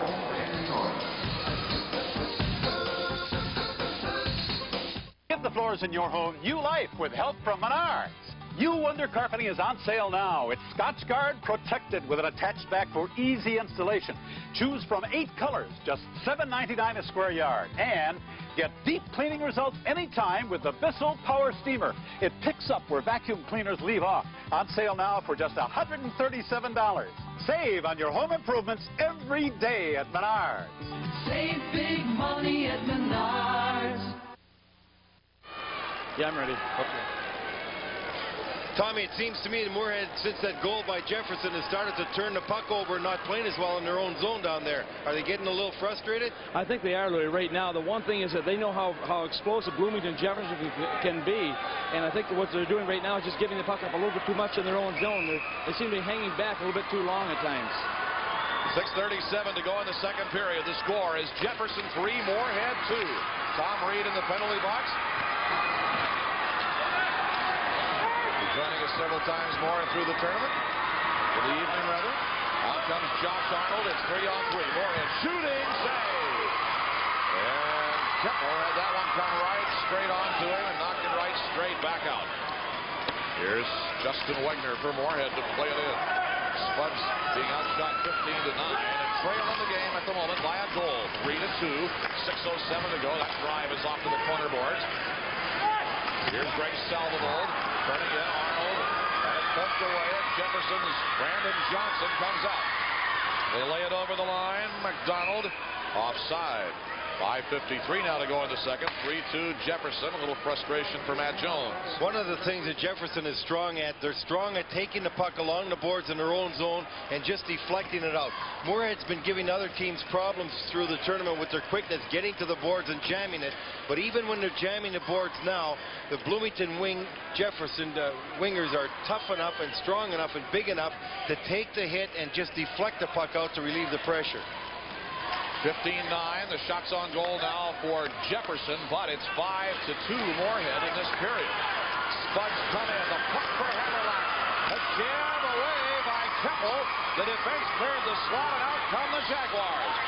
Brian LaFleur, hassled by Kramer. Centering pass broken up by Rick Marsden. Out come the Spuds, 3-on-2. Marsden with Hammerlack on his right now. Campus deep. Checked along the boards by Crowley, and the puck is cleared out by Jefferson. Moorhead kicks it up a notch now. Here's Ryan Campus at the line for Hammerlack. Taken down. Jefferson trying to clear. Kept in by Marsden. A poke there. The Jaguars managed to get it out. Mike Crowley running through neutral. Shoots one. Save. Rebound. Bianchi scores. It was Joe Bianchi. on a rebound that just feathered away from Spuds goalie Troy Brecky. Bianchi has his 4th goal of this tournament, and it's 4-2 Jefferson. Well, you could say Sander Dahlem knows his players because he was saying before the game, we talked about Crowley being the best puck-carrying defenseman he's got, and he showed it right there. That's him going up ice, making a good move, good shot. Bianchi trailing the play, very quick on the puck. He's their leading scorer. You can see why. Goal scorers know where to go to get goals, and he follows up the play. Bianchi does to get the rebound off Crowley's shot, put it away, and that gives Jefferson a 4-2 lead through sheer perseverance and doggedness of Bianchi after a great move and rush by Crowley. Joe Bianchi, who had the hat trick against Eden Prairie, including one shorthanded goal in the quarterfinals, as I say, has 4 for the tournament and 19 for the year. The rebound and the single assist will go to Mike Crowley. Bianchi from Crowley, the goal at 9:54 of the second period. 4-2 Jefferson the lead. Spuds back. Jason Blake feels behind the net. He has Dean Fiore open in the slot, but he also has 2 Jaguars in his face. They go to the corner boards. Jefferson trying to clear, kept in by Justin Wagner. Throw it up high. Penguin is there waiting. A blast is wide off the end boards. Nothing there for Dean Fiore. He's stapled along the end boards by Ian Peterson. Pulled clear, kicked up high by Blake. That drive hit Peterson off the stick of Penguin, and a well-timed body drop block by Ian Peterson. Into the Moorhead zone now with 4:25 to go in the second period. Nicely centered, but nobody hauling it. Here comes Jason Blake from Moorhead, and he'll bang that one down onto Randy Keppel. Again, Jefferson has been rotating goalies all year. Randy Keppel and Sean Glynn. Tom Satterdahl said earlier this week, it's Keppel on Thursday, it's Glynn on Friday, it's Keppel on Saturday if we win. The drive by Checo goes high and wide, punched in again from the point. Now all the Jags are on the off wing, and the puck sails up left side. Jabbed in by Scott Hoyt. This wheels to the corner, and here's Rhett Marsden now for the Moorhead Spuds. The Tier 1 champions of Section 8 come out 3-on-2. Jags got caught on the line change. Here's Marsden with a shot right on, and Puckle deflects to the corner. And it's cleared all the way down, and if it has enough gas on it, it'll make it for icing, and it does. 3:39 to go in the second. Jefferson 4, Moorhead 2. That's right, and it might have been 5-2 because there was a questionable goal or no goal. Tom Reed down at the penalty box. Have you got an explanation why that was not ruled a goal, Tommy? Well, the referee said that the puck had not crossed the goal line before he blew the whistle, and as a result, there was no goal, but it didn't take Bloomington Jefferson long. Less than 2 minutes later, they came back and scored a goal. And it seems right now, Tommy, that Jefferson's continuing to apply pressure, feeling even more confident than earlier. You know, the one thing about Bloomington Jefferson is the more goals they get, the hungrier they seem to get. And they just keep on coming. They're coming in waves, a well-balanced hockey club that never stops skating. And now they're going to be shorthanded because they got a checking from behind call at this time. And so Moorhead, that's already capitalized on one power play advantage, is going to get a power play opportunity here because going to the penalty box is Brandon Johnson checking from behind, and Moorhead trailing 4-2 with 3:33 to go in the second period. Moorhead has a power play goal and a shorthanded goal. This is at 11:27 of the second period. Brandon Johnson for checking from behind. You see Josh Arnold going to pick the puck up, and there's Johnson coming from behind. He did get him right from behind, and that's a call you're seeing all the way through to the pros. It was a real good rule put in because it's a dangerous hit, Doug. That's right. You've had a lot of very serious and even career-ending injuries. That was not that sort of violence for that one, of course, but you've got to discourage it. Power play running now for Moorhead. Now the Jaguars come out again. Puck thrown deep into the Moorhead end as the Moorhead Spuds pick it up. Now it is Rob Kramer. It hit traffic on a paper airplane, too, and now back out come the Spuds. Here's Greg Salvable over the line on the power play. Salvable, Jacobs the trailing, wheeling behind the net. Arnold closing in off the boards for Rob Kramer. At the point, the drive by Salvable, blocked, kept in by Kramer. Power play running a minute 21 for the Spuds. Trailing now 4-2 as the second period winds along with 2:49 to go. Good long reach by Lundin. He's 6'1". He used all of his reach there to get that puck out of the zone. Back in Justin Wagner on the power play for Moorhead. A minute 5 left on the Spuds man advantage. 4-2 Jefferson. Whoops, that popped away from Marsden. Short-handed at Checo. Save by Brecky. Rebound is a goal. Short-handed goal. His second of the tournament by Joe Bianchi, who has 5 goals in the tournament. Short-hander, and the Jaguars lead 5-2. One player I played with once said, "Why don't I score any goals?" Says, "Because you're not a goal scorer. Goal scorers, the puck comes to him. Well, it comes to him again." Here's Checo with a great play. He makes a good move, but a great save by Brecky. But there's Bianchi. He's a goal scorer. Who does the puck go to? It goes to Bianchi. Goalie's down and out. He just smells that puck. Boy, he follows up the play. He gets goal after goal by trailing there and just bouncing on those loose pucks. That seems almost like a ludicrously simple explanation, but it really is true. The goal scorers somehow just have that knack. They see the ice a little differently than some other guys, and they're a little luckier sometimes too. They create whatever it works. It gets in. They go to where the puck's going to come. Right. It's funny that happens, but it happens for those guys that have the ability to score goals. They just seem to get the opportunities because they anticipate better than everybody else. Now Bianchi has a hat trick and 2 goals in this one. 2 short-handed goals in the tournament. 5-2 Jefferson, and the Spuds need to score badly now as the second period has but 2 minutes 5 seconds to go. Half a minute left in the Moorhead power play, and the Jaguars clear it all the way down. Each of these clubs with a short-handed goal. That just tells you something about their abilities. They're aggressive. They use their strong forwards up front, their goal-scoring forwards to kill penalties, and they're not afraid to gamble. They'll take chances because they really believe that they can capitalize on turnovers and mistakes when the opposition is on the power play. Josh Arnold plays it out for Jason Blake. Moorhead shooting right on the save. Keppel. And he'll smother the puck, and 1 second left in the power play. Well, what can you do with 1 second? Actually, you can create a lot of damage in 1 second, Louis. You can win the draw, get a shot, maybe a rebound. It's going to take another couple seconds, at least for the guy to get back in the play. 1958, I saw a game with Sault Ste. Marie Greyhounds and the Owen Sound Mercury's for the Allen Cup. 1959, in the period of the third period, the Sioux was trailing by 1 goal. The puck was dropped, and they scored a goal. So that does happen. It sure does. The Owen Sound Mercuries. Yes. You heard it here, friends. Tommy Burlington was playing at the time. He had 1 eye, which you can't do now in professional hockey. He had 1 eye. He played with 1 eye.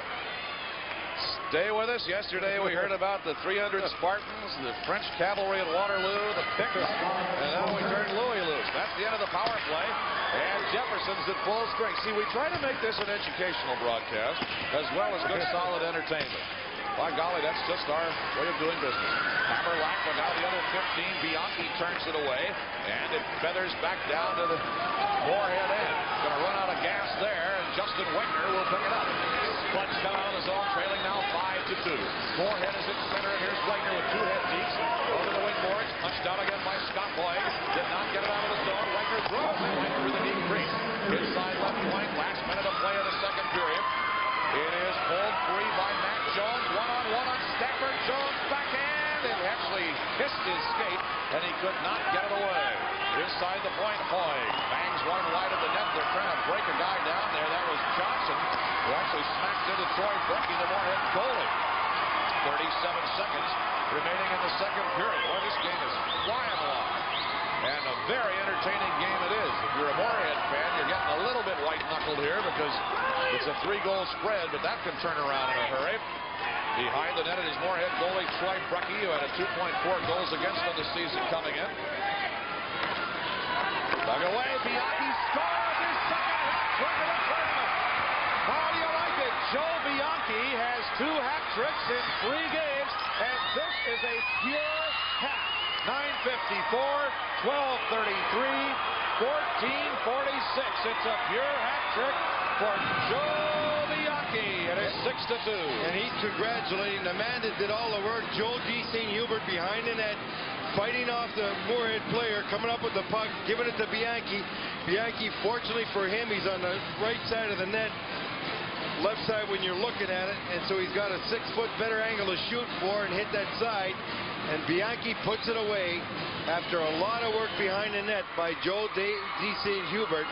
Bianchi getting his pure hat trick, 3 in a row, all in this period. And Jefferson right now with a commanding 6-2 lead.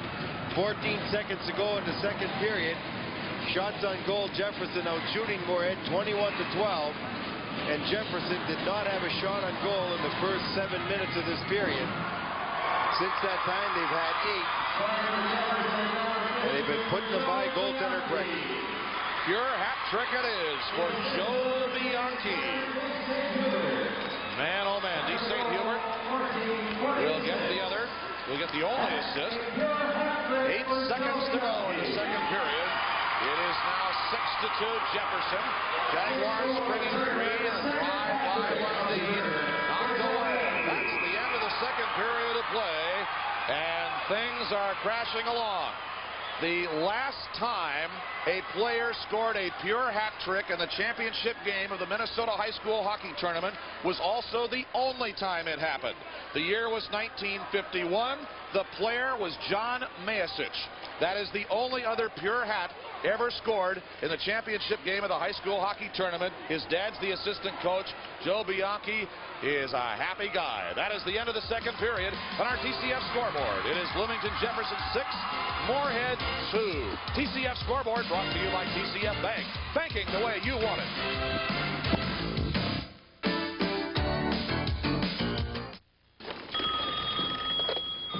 Aisle 2. It's for you.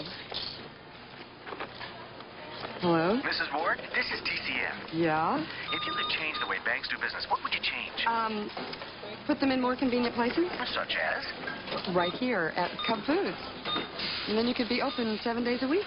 Thank you, Mrs. Ward. Oh, nice sweater. Oh, thank you. TCF, banking the way you want it. What happens in the spring? Flowers grow. Baseball stars. Bears wake up. Maggie? Toyota presents their first national sales event of the year. The Toyota Spring Drive Sales event is on, and it's dedicated to car and truck lovers everywhere who want a deal on the very best Toyota. Many models come with option package savings and huge factory-to-dealer incentives. Make your best deal now. It's a great time to see your Toyota dealer. Spring has officially begun.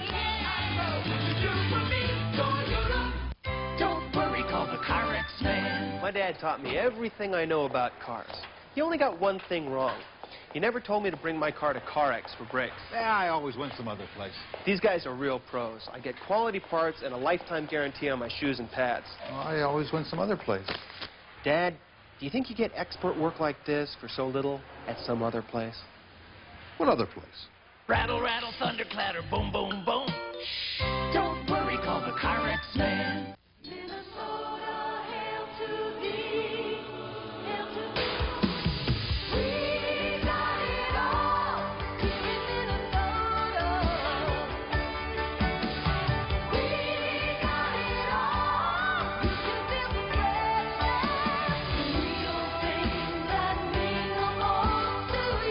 We've got it all, Minnesota, and Coke champions the best of it all.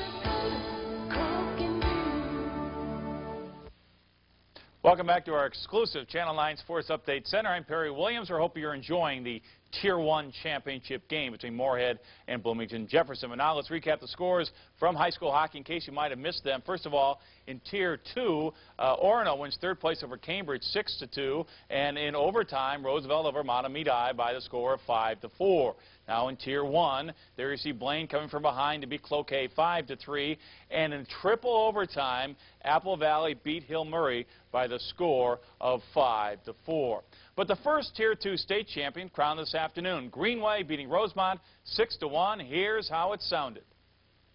Behind the goal, Giroux is right out in front. Also there was Caleb. Shot, hook it in, and a goal. And it's going to be held in. There's another drive to take. Shot a goal by Caleb. His second in a row, his sixth of the year. And it's 2-0 Greenway out in front. Took his way past one. Then passed it up. Shot a goal. It's scored by Elko. In the first 2 minutes, the first 2 periods. Turning his shot to goal as it was fired by Seaman. It may have been tipped out front. And Rosemount is on the board, trailing 3-1. Done a pretty good job of shutting him down today. Shot to goal. As again, Greenway of Coleraine has scored, and it's Phil Brandt who gets the goal at the target shot. Downtown Minneapolis as the first ever Tier 2 championship is in the books, and it belongs to Greenway Coleraine. The Raiders win it 6-1. So a lot of excitement. That was played at the Target Center downtown Minneapolis. The Mariucci Arena tonight on the University of Minnesota campus. Gopher hockey team taking on North Dakota. Game 2 of the best-of-3 playoff series. Gophers have to win to advance to the conference Final Four next weekend at the St. Paul Civic Center. They've jumped out to a 4-2 lead against the Fighting Sioux in the second. You might remember last night the Gophers had a 3-1 lead but lost the game 5-3. So they must win tonight and force a deciding Game 3 tomorrow night, which would be at 7 p.m. once again at Mariucci Arena.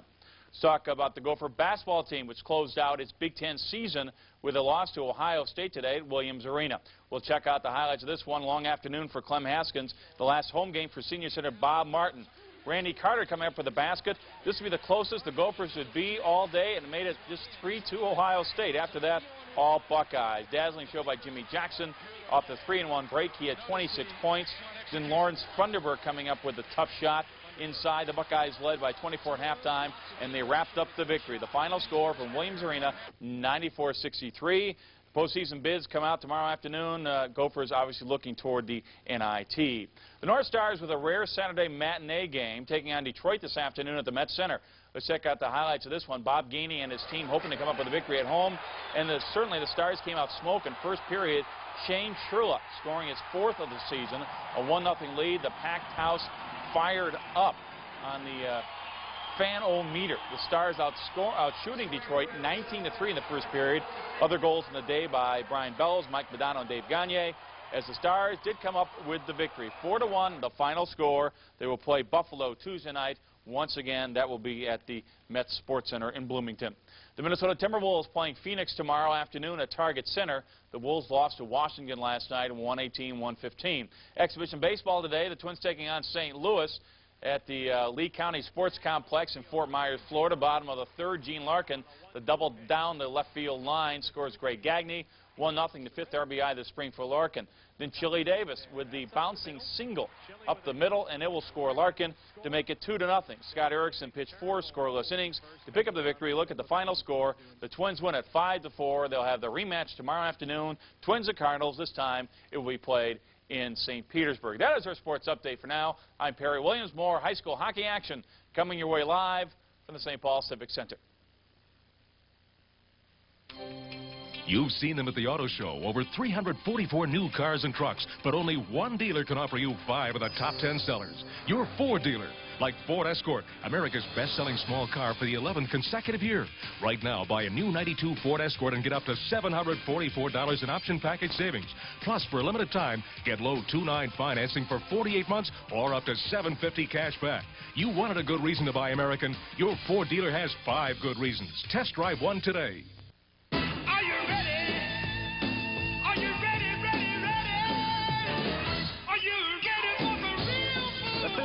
Some places is a mix of fish, but Hardee's Fisherman's Fillets 100% North Atlantic cod and a lot of it.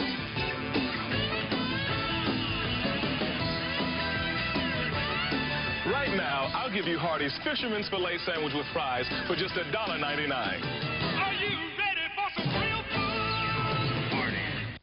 You're watching an amazing piece of equipment coming off the assembly line. In test after test, the Bryant Plus 90i is rated the most energy-efficient gas furnace on the market today. Paired with Bryant air conditioning that's equally energy stingy, makes for a home comfort system that leaves the competition cold when it comes to energy efficiency at an affordable price. And right now, there are special pre-season incentives to help make owning this top-rated combination even more affordable. Ask one of these Bryant dealers about them. Contact herbicides only work for one day, the day you spray. But weeds can come back, so check out Banvel, the only post-emerge, no atrazine alternative that works from day one. Spray it at spike for residual control of the toughest broadleaves all the way to canopy, with no second flushes. So don't settle for one-day control. Get control from day one with Banvel. The new 652 Tax by CCF. Unmatched power. Total control.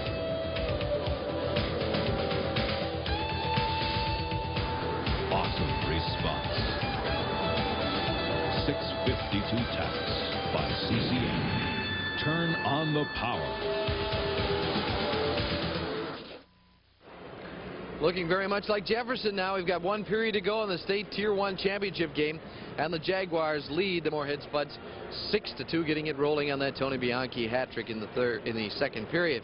Other scores today, if you missed it, Blaine won third place by a count of 5-3. Okay, now today's TCF tournament triples winning number is there before you. You go into any TCF branch and pick up a game card. You could win $1,000. This is our last number of this tournament, so you have to match it here, but stay tuned throughout the girls and boys basketball tournaments, both to be carried on Channel 9 the next couple of weeks, and tournament triples will give you a chance to win. Brought to you by TCF, banking the way you want it. Well, Brian, you kind of warned us there about Jefferson's power and balance, and they really showed their merit there in the second period. Well, right now, you know, Jefferson has control of this game. There in the second period, they did everything right. They, you know, they converted on every chance they had, put it away. They're up by 4 goals now, and I think we look to them to dominate this third period and go on to the championship. It's going to be very tough for Moorhead, as Brian says. We'll come back and check it out. Third period action coming up with Doug McLeod, Lou Nanny, and Tom Reed. There you have it on the TCF Bank scoreboard. The Jaguars marching toward a state championship.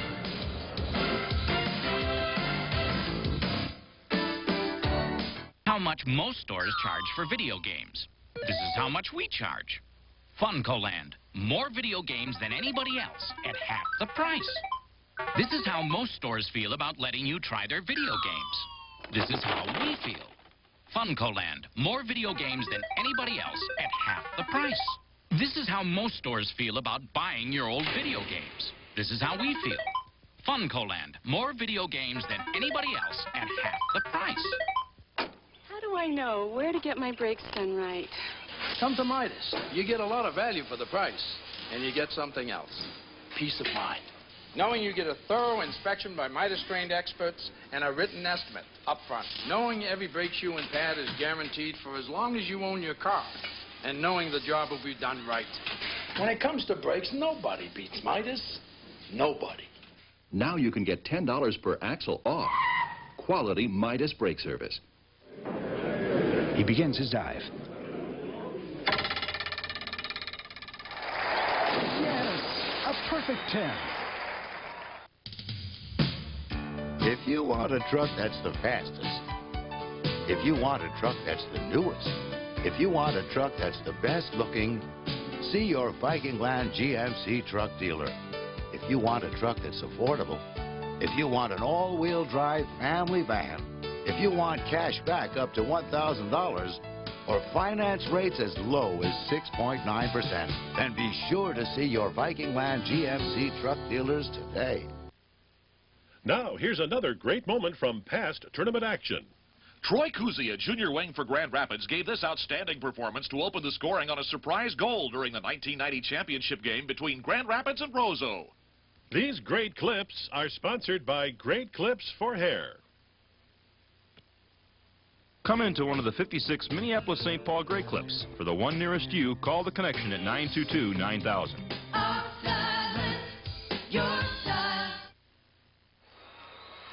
It is Bloomington Jefferson 6 and Moorhead 2 as we return to the St. Paul Civic Center in the second intermission of the Tier 1 Championship game 1992. Doug McLeod with Lou Nanny. Well, a tight game broke wide open in that period. Let's see how it started as we take a look at our stat tally brought to us by Chevrolet, the heartbeat of America, and it started off in great guns for the Moorhead Spuds in that period on a power play goal. Moorhead had a power play and a real good play here from Kraft, goes over to Blake, and Blake just uses his speed to break into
since 1951 when John Mayasich did it.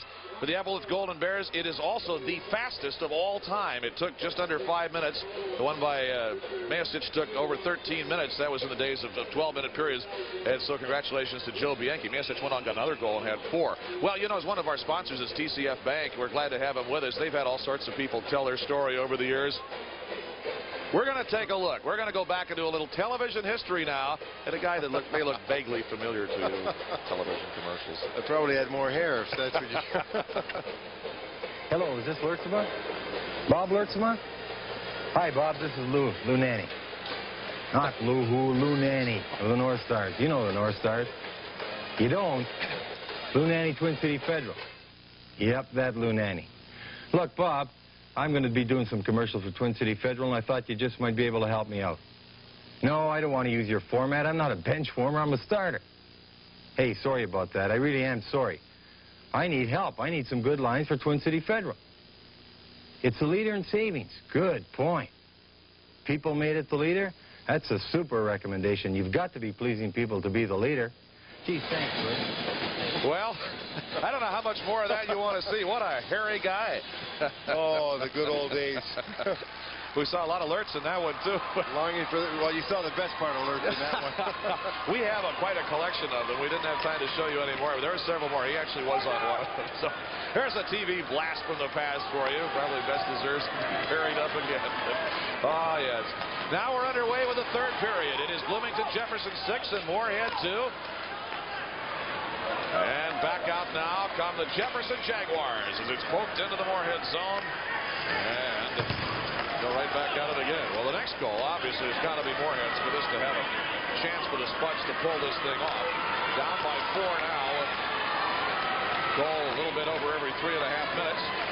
But it can be an explosive team. Blake turned it out in front. Here is Checo to knock it away. Swung up by Krug, kept alive by Ron Grammer. They're trying to chip away here. Drive by Steve DiFiore. DiFiore, number 17 for Moorhead. And we're going to have a whistle and elbowing penalty behind the play. That's right, and it looks like Moorhead's going to go into power play again, and they need this kind of opportunity to get a quick goal. If they can score in the power play as they did before, they can cut it to 3, and the way they can score goals, things happen quickly for Moorhead. Checo going to the box for elbowing. Moorhead trailing by 4, needing a goal here. You can expect them to take some shots at the point area because they really are being forced outside. They haven't got very good position in front of the net. Keppel's been really assisted by his defenseman here tonight. Bloomington Jefferson defensemen have done a great job. There's a drive by Rhett Marsden. Kept at the point. Justin Wagner is there. The chance hit the goal post. Salvable.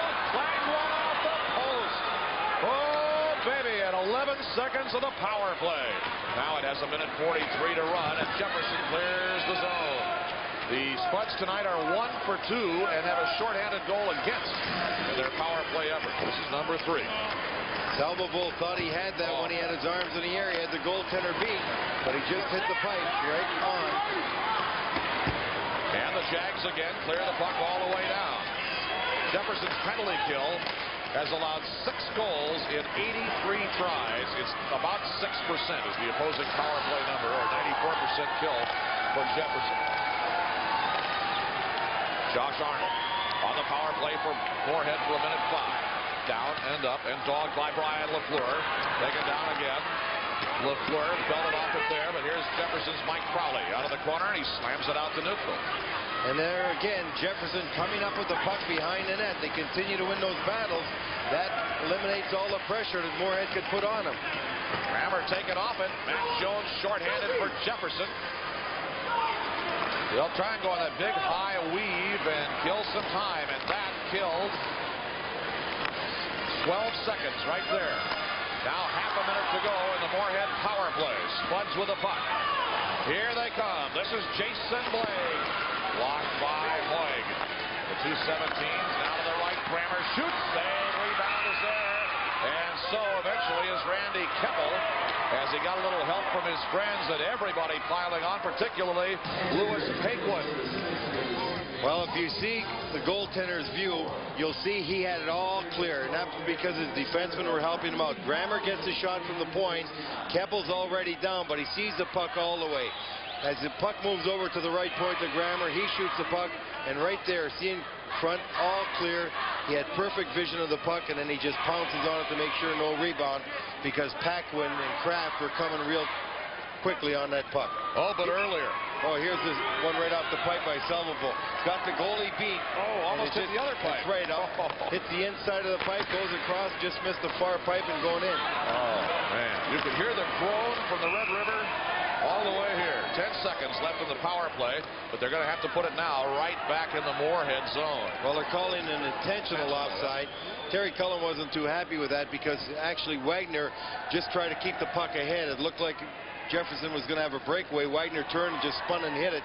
It went right to Arnold, who was already in the zone. Referees called it intentional, so the faceoff comes all the way back. That's going to mean at least a 7-second difference in the power play to bring that puck up ice, and there's only 10 seconds left in Checo's penalty. Pulled away by Steve DiFiore. The Moorhead Spuds come out. This is Jason Blake. 3 seconds in the power play. 2-1. That's it. Now Moorhead is in full strength. Peterson plays it back out for the Jefferson Jaguars, who are in full strength. In and out of the zone. Spuds bring it back. Lewis Paquin. Here's Checo.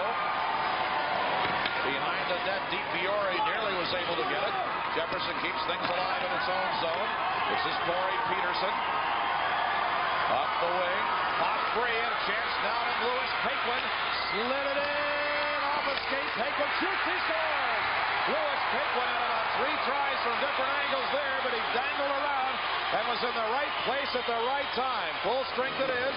Now it's a 3-goal game as Paquin makes it 6-3 Jefferson. And watch how Paquin scores. The puck is almost between his skates. He tries to get the first shot away here as he's coming across, just loses it for a minute, and it gets deflected over. Now watch where the puck comes. Look at that, right on the inside of his skate. He's still got the shot away. Fortunately for him, the goalie's down to go through him. Paquin just on the puck with some doggedness. It comes to his left skate inside. Still gets position, just pushes it towards the net. And the goaltender really down. Kemple could not see it. He tried to reach out with a leg and stop it, but it went underneath. Wow, Paquin, it's a 3-goal spread now, and there's a break in the action. We'll be right back with the 92 Minnesota State High School Hockey Tournament. Pass it on. Take your best shot and save on Magic Chef. Only a Warner Stallion, your appliance specialist. Blake had got the puck over to Paquin, and Blake had taken it from Grammer, so both Blake and Grammer will get assists. But Paquin just being on that puck consistently and not losing his focus, just pushed it towards the net. Didn't even get good wood on it, but it was enough to put it in. 3:25 of the third period, and the hopes of the Moorhead Spuds are rekindled again. Treble. Here is Tim McDonald, and the Jefferson Jaguars break it free. Jones launched a long one. Brandon Johnson shoots. Whoops, and it started to pop through the pads, but Brecky hauled it in. It is 6-3, Jefferson leading Moorhead. A break in the action, and we'll be right back with the 92 Minnesota State High School Hockey Tournament. Welcome to over 20,000 square feet of shopping for your pet. Now I can shop with my animal. Pet Food Warehouse, where our customers have a nose for value. Well, we'd like to welcome everybody who's with us tonight on KDLH TV in Duluth, watching along up there. Delighted to have you with us in the port cities, and we should say congratulations to Superior High School in Wisconsin, which just won the Wisconsin State Tournament. That's good. The program up in Superior continues to get better. Sure does. Developed some good hockey players up there of late. They sure have, and they just won the Wisconsin State Championship. And in fact, our friends watching in North Dakota had their first Western team ever win their state tournament. Minus won the North Dakota State Championship. Now Moorhead breaking back in again, but it's flipped back out of the zone, and here is Moorhead's Justin Wagner.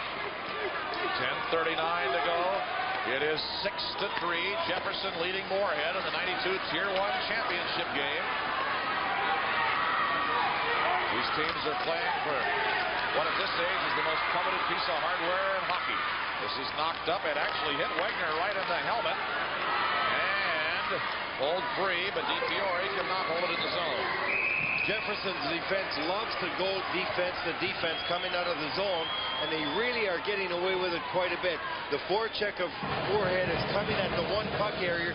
The other fellow's going down low, but he's more in the center of the ice, where the Bloomington Jefferson other defensemen usually in the corner, and so they're able to go from one corner to the other and out. And this is what they're playing for. There's the hardware. That's right. And Jefferson right now has got a stranglehold on it because there's 10-15 to go, and needs another goal here in a hurry. It got through and hit the goalpost on a drive by Marston.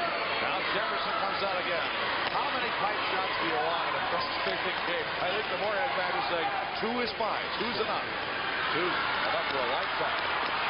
Blake trying to draw a penalty, nothing going there. Bodies flying higher, and generally the referees are letting them play, which is fine. There hasn't been stick work or anything like that in this game, and I say let them go as long as that's the case. Here's Marston back in his own zone.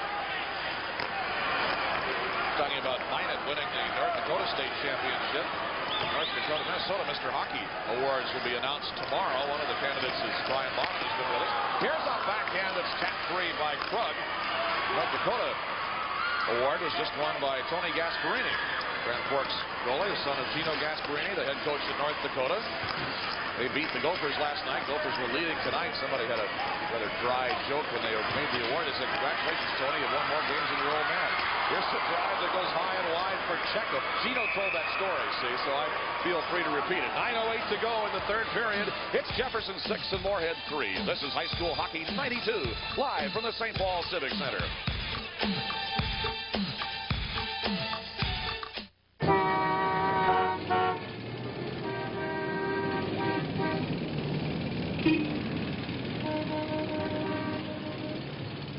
Mr. Murray? Yeah? Mr. Murray, this is TCF.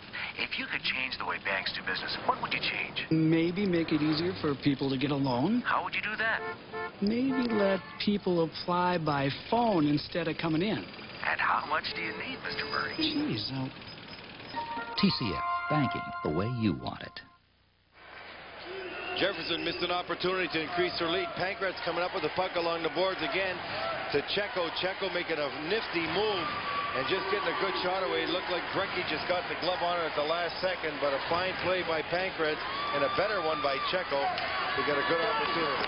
Here's Jefferson. Hoig with a drive. It is blocked. It broke his stick, as a matter of fact, and now Hoig will back check without a stick. You go through those drills and you hope you never have to do that in a championship game, but guess what? You're also hoping some friend is going to give you a stick in a hurry. He'll go to the bench instead. Jefferson back. It was nearly 2-on-1. In fact, it was from the right side. But the shot did not come free. Now Treble turns it along the line out to neutral ice. Bloomington Jefferson's Matt Jones. 1-on-1. The back checker is Jameson. Now 2-on-1. It is Johnson. Saved by Troy Brecky. Great save by Brecky because that play was executed perfectly. And Johnson had a fabulous chance. One thing Jefferson is really doing well in the game tonight, their transition game has been excellent. They are turning that puck up ice and getting breaks 2-on-1, 3-on-2s and Moorhead like no other team has had in this tournament. And there's a great passing play. You saw it right there.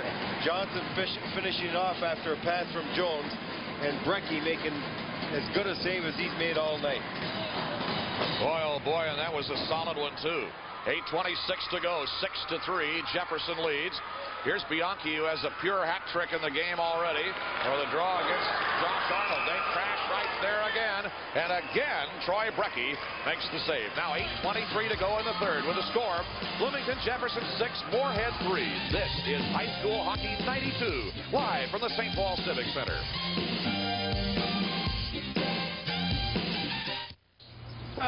Spring. Time of year when all I think about is cars, hot cars, MR2, Celicas, Paseos. It's the Toyota Spring Drive Sales Event. It's on now at your Toyota dealer. There's big option package savings up to $1,500 on Celica and huge factory-to-dealer incentives. Toyota Paseos low price will get your adrenaline going. And see the hot new MR2. It's time to get to your Toyota dealer. I'm in love.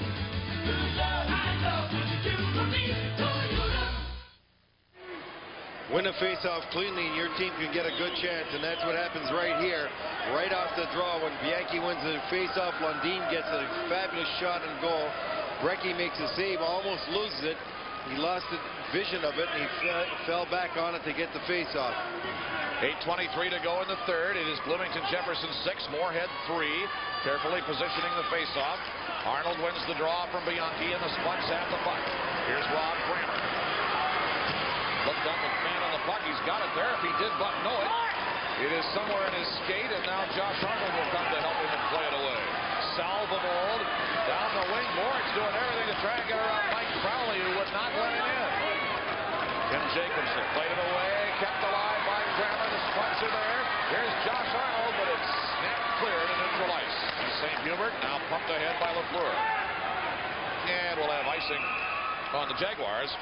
7:49 to go. It is 6-3, and Terry Cullen now has got one more goal. He wanted to come back and chip away at this, but he wants to start chipping a little faster now. That's for sure. They definitely need a quick goal here. If they can get a quick goal, it gets the other team unsettled. You play with a lot more anxiety and adrenaline, and you just seem up more. You can expect Moorhead to start opening up and gambling a little bit. The way Bloomington Jefferson moves that puck up ice so quickly when their transition game's going, they could get some good opportunities if they get that puck down deep. Loose at the hash mark, pulled away by DiFiore, and there's Randy Keppel. Keppel with real good focus on that puck, because as that shot's coming from DiFiore, watch Blake, he crosses in front of Keppel. Keppel made certain that he just kept focused on the shot and froze it. Here's a shot coming from DiFiore. That's right in front of him. Blake cutting in front of him, looking for a rebound, but there's none to be had. 7:36 to go. Now Jefferson 6, Moorhead 3. Jefferson keeps it at this. It will win if Moorhead can pop one in. Then it's doable. And here comes Paquin right in front of the net. But two back checkers back for Jefferson, and another one coming. Here is Justin Wagner. They pull it away on the wingboard. Snapped by Checo. Kept alive by Wagner, but they'll stop it there. Louis, I want to take a minute here while we have a moment to recognize somebody who's a very good friend of Minnesota high school hockey tournament. I was talking about North Dakota earlier, and it reminded me. Don Olson, who is one of the pioneer hockey broadcasters in this country, certainly in this state, long time the manager at KTRF Radio at Thief River Falls, and a very good friend to a lot of us who worked in this press box for many years on the radio side. In the hospital, I think, in Fargo right now, and may be watching the game. And Don, if you are, I just want you to know we all think of you and hope you're going to be fine. His son Jimmy is a good friend, is a news anchor in Minot now. Wentz the plug for Western hockey in North Dakota, I must add. And Don, we certainly all wish you well. I know you'd love to be down here broadcasting a hockey game, and we think of you. Good luck to you.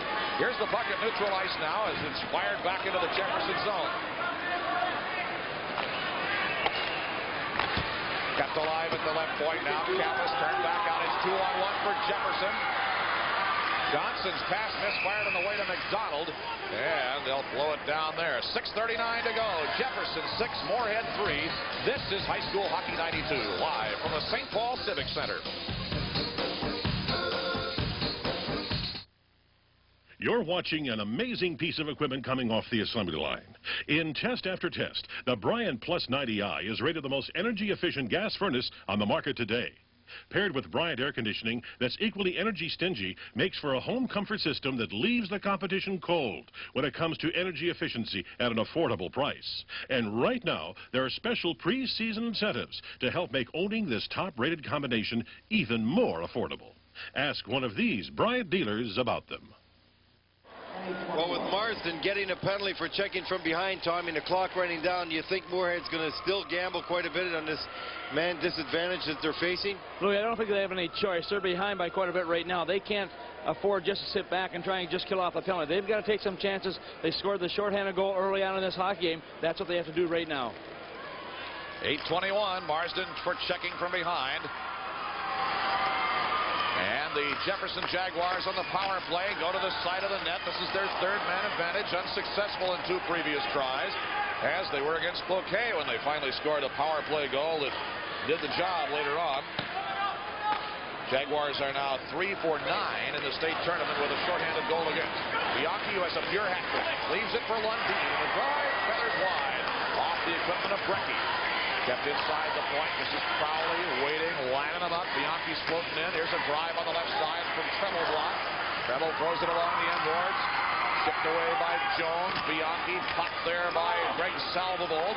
And the shorthanded Spuds come out. They're going for a change. You say, well, why don't they break out with that one? They got to be sure they don't have tired guys on that ice, too, right now. Well, Wagner just missed DiFiore with the pass anyway. DiFiore would have gone, but the pass was just up a little too high and bounced away from DiFiore. Yeah, if he gets the puck, he's gone. No question about that. Here comes Josh Arnold. Now, 5:35 to go. 55 seconds left in the Spuds power play. Or in the Jefferson power play, rather. Spuds shorthanded. Hoping against Cope to be able to create an opportunity here. A man short. And here in the corner boards is Jason Blake. Ridden along. Boy, there was Jones grabbed hold and skated him right up. But unfortunately, he got a holding penalty. Grabbed hold and held on too long. It was a masterful job of getting the guy out of the zone, but it was a couple steps too long, and holding is the call, and now that will negate the final 35 seconds of the Jefferson man advantage. And there's only 36 seconds to go in that penalty, so then Moorhead will get a good opportunity.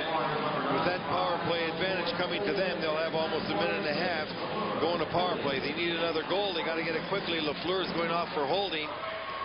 And Moorhead can play 4-on-4, and with a lot of ice like this, you can expect some good stick handling. This is the type of situation a guy like Blake that's out there for Moorhead will try and handle the puck and take it. He'll go end-to-end himself. He's got great speed, so look for him to try and carry that puck.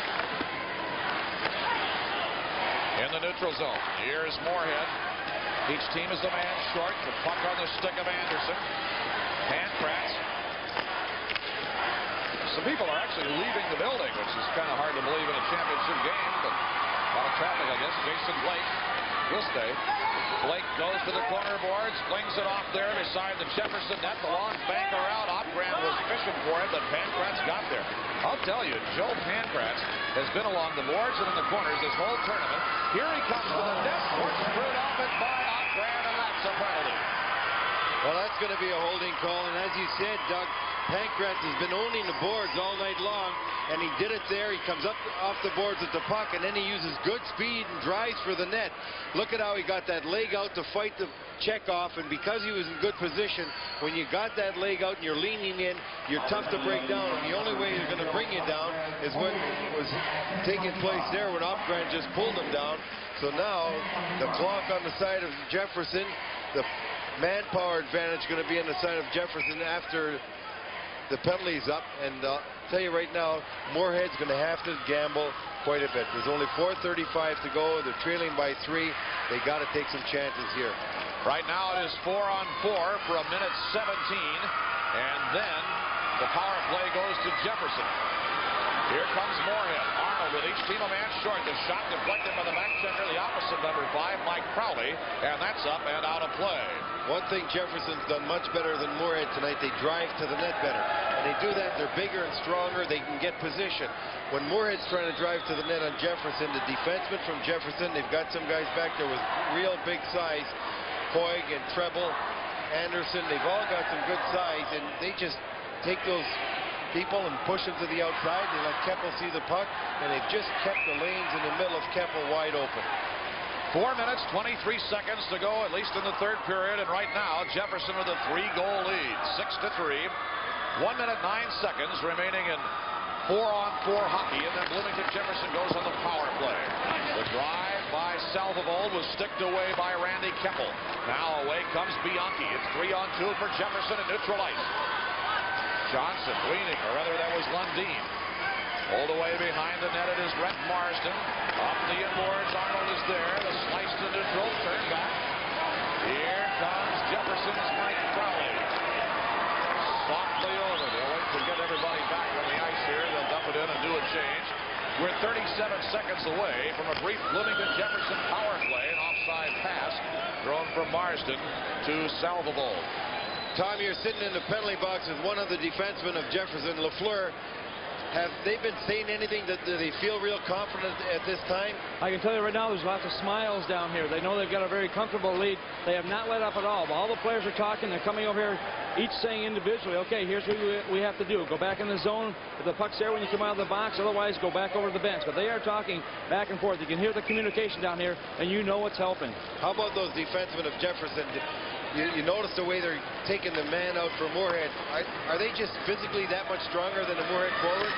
I think they are right now, Lou. The other part of that is that they're getting so much help from their forwards coming back, so they're able to stand up and key in on taking those players. And this is, you know, we've heard all season long that this has been a great team, and this is a team effort all the way. All right, Tom Reed down in the penalty box, right next to Lafleur, who gets out in 10 seconds. Reed doesn't get out for another half hour or so. The puck comes loose in the slot. They bang it around. Now 5 away from a brief Jefferson power play. Jaguars get it out to neutral ice. They drive the line for Nick Checo. And they are now on the power play for 37 seconds. This is their 4th one of the night. Haven't scored on it yet. A 50.6% power play on the season coming into tonight's game. And as that one's played out, 27 seconds left in the power play. 3:02 to go in the third. Jefferson 6, Moorhead 3. That's right, and the shots on goal, 26 for Jefferson, 20 for Moorhead. But if you look at the quality chances of both teams, Jefferson has to have a decided advantage. They've had at least 5-6 good shots from the slot, more than Moorhead. There really hasn't been a lot of shots from the slot area on goaltender Keppel. A real good defensive job. No rebounds at all. They're getting cleared out of there. Doug, the defense has done an excellent job back there for Jefferson tonight.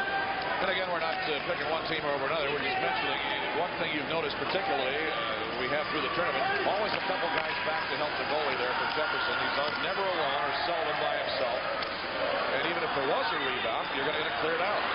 Here comes Paquin, and it's checked away by Crowley. They knock it away. Jefferson comes out again. 2 seconds one, and now Moorhead is in full strength. 2 minutes and 30 seconds to go in the Tier 2 championship game. The Tier 1 championship game. It's 6-3 Jefferson. Now and over the line comes Blake. Taken down by Crowley. Blake was looking for a penalty. Nothing called there. Here's Rick Marsden. Popped back down by the Jaguars' John D. St. Hubert. This will be icing on Jefferson to stop the clock with 2 minutes, 11 seconds to play in the championship game. Well, Moorhead's coach, Terry Cullen's got to be very proud of this hockey club anyway. He's here with 7 sophomores, 1 freshman, and 6 juniors. That's 14 really young underclassmen. He's got an excellent future with his team, as does Tom Satterdahl. And, of course, his club's got 6 sophomores as well. They also have 10 juniors. So 2 young hockey clubs here putting on a very good display of hockey in the State High School Hockey Championship game. 3-goal lead for the Jefferson Jaguars. 2 minutes, 11 seconds to play. At the point, his drive was tipped and snatched out of the air on the bounce by Keppel with a sure-handed grab.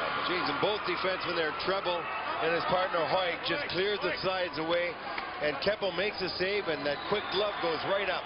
He likes to go down quick. He goes down quick, but he's a good-sized goaltender. Got good size, and he covers the angles, and he gets right back up there after he grabs that puck.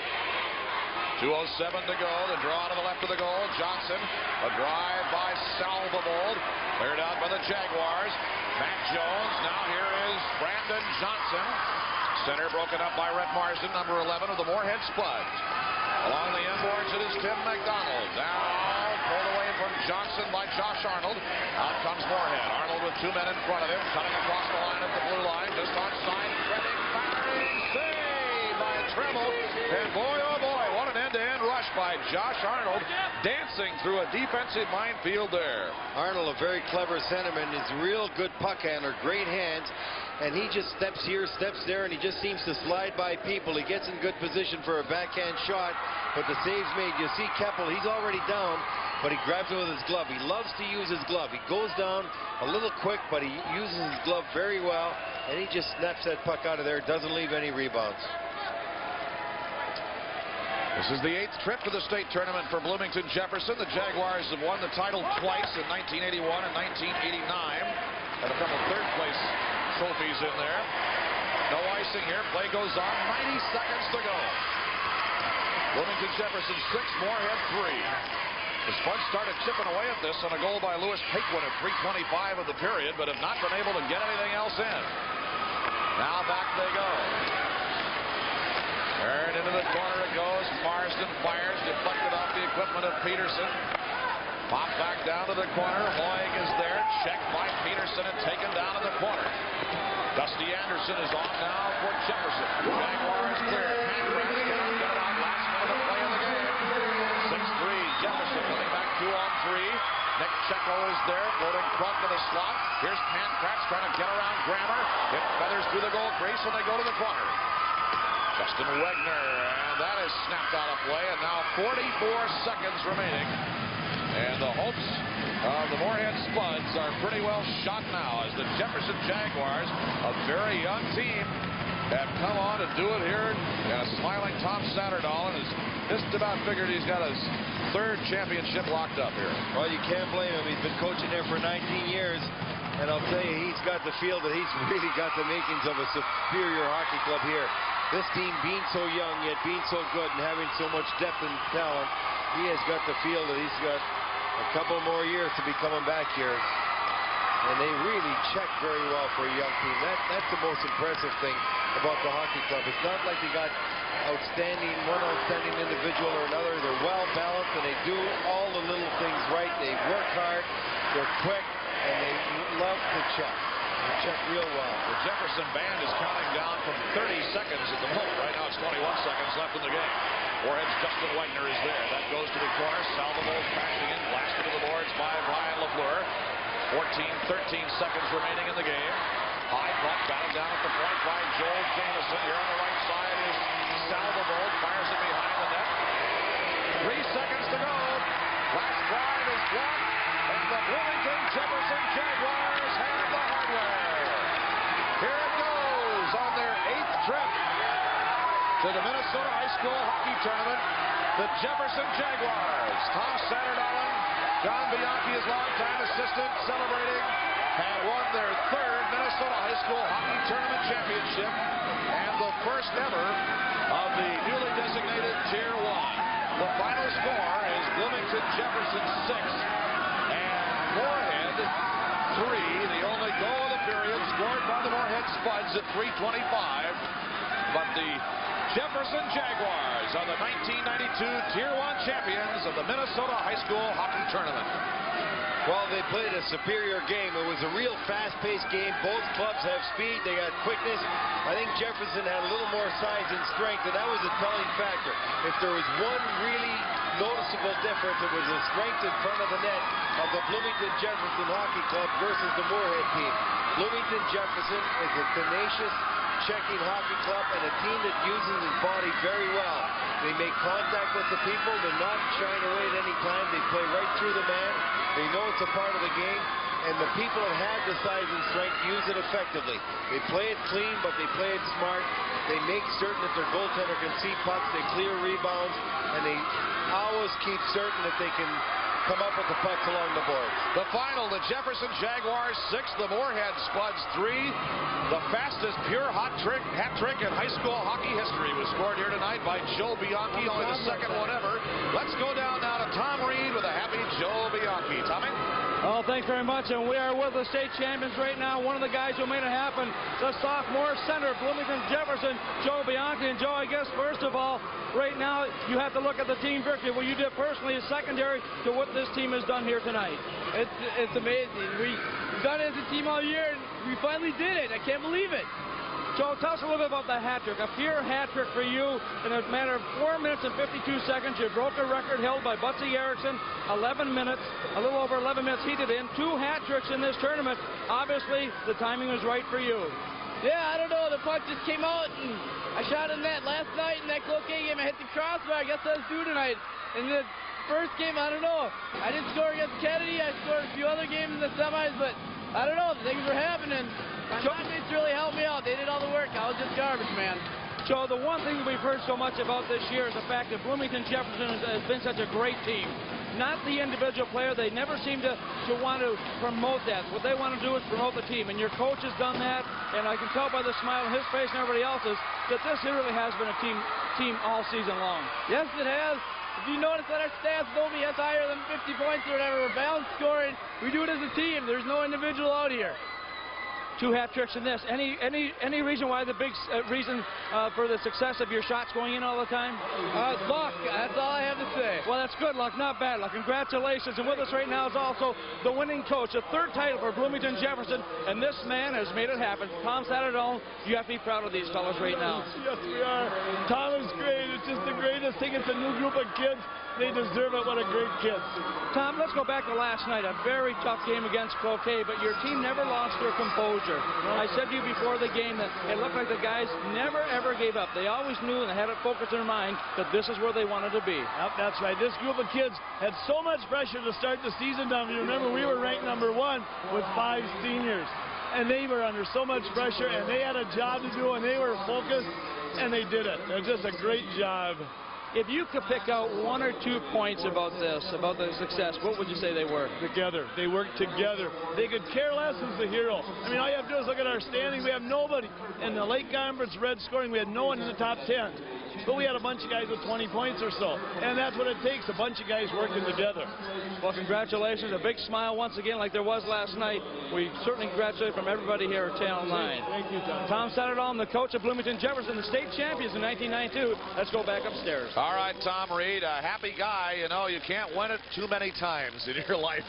If you won it every year for 100 years, I think that guy would be just as enthusiastic and just as happy, Tom Satterdall. And they beat an outstanding team here.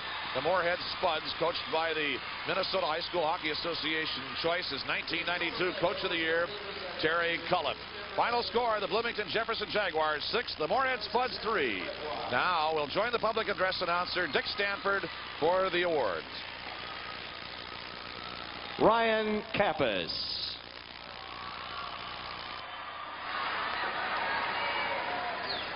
Rob Grammer.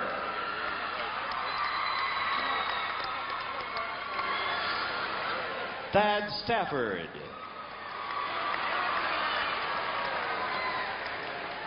Josh Arnold. Justin Wegner. Steve DiFiore.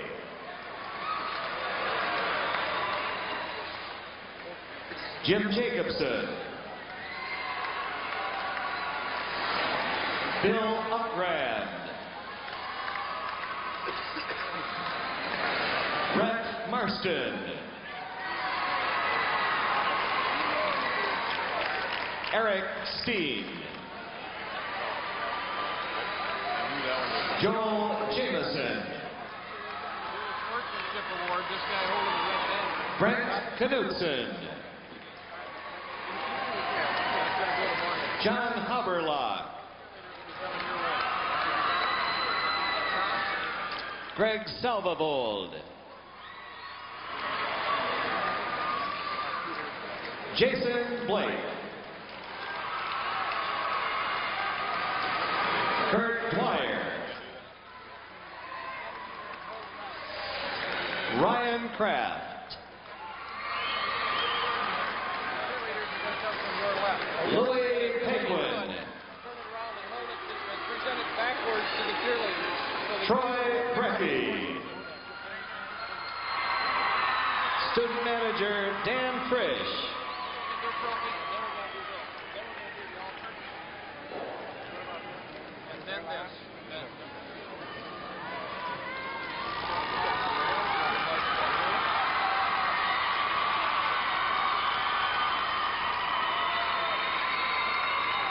And now will the captains of the Moorhead team please come forward to receive the second place trophy in the 1992 State High School Hockey Tournament.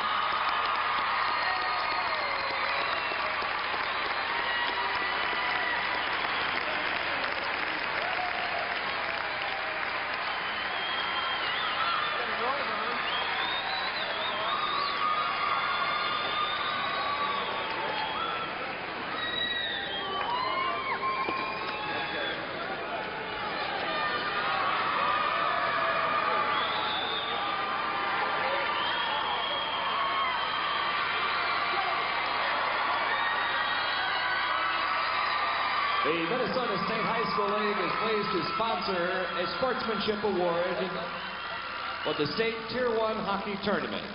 The schools of Minnesota have been actively involved in the promotion of good sportsmanship this past winter season. And the evaluation committee has selected Moorhead High School for the Sportsmanship Award. Would the cheerleaders please come forward to receive the banner?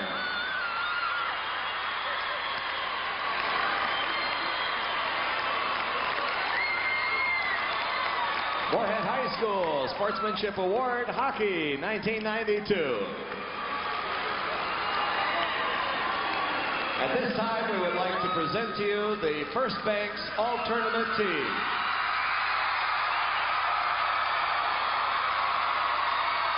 The 12 students named to the All-Tournament team have distinguished themselves during the state hockey tournament by their athletic excellence, leadership, team commitment, and exceptional sportsmanship.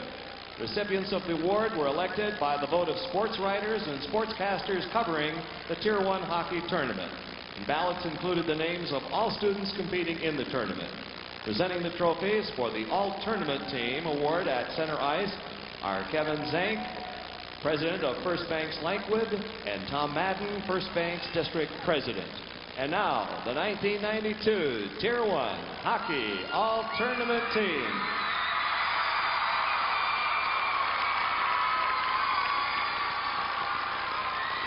First, Jefferson forward Tim McDonald.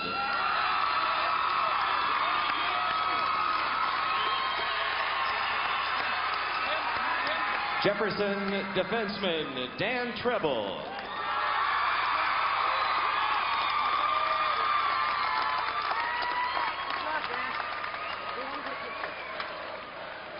Also making the all-tournament team and setting a record with a pure hat in 4 minutes and 52 seconds, beating a record set by John Mayasich of Evelyn in 1951, and making the all-tournament team with 2 hat tricks, Joe Bianchi of Jefferson.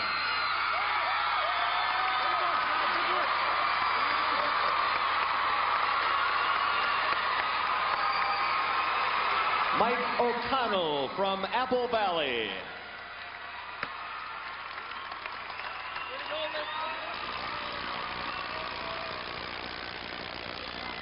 Brent Godbout from Hill Murray. Jason Godbout from Hill Murray.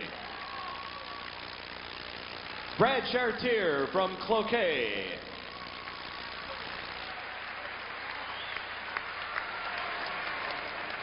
Dutch Barrett from Cloquet.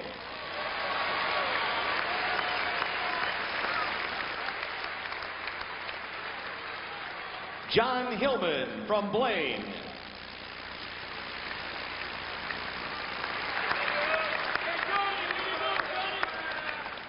Jim Jacobson from Moorhead.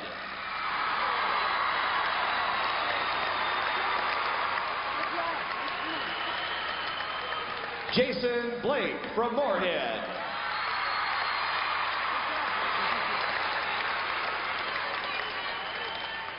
Rhett Marston from Moorhead. Please join First Banks in congratulating these athletes and all of the students who participated in this year's State High School Hockey Tournament.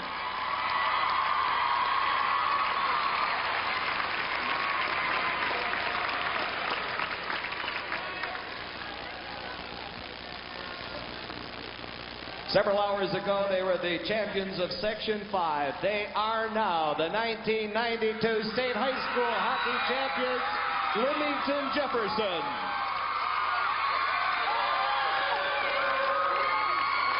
At this time, the presentation of the gold medals. Sean Glenn.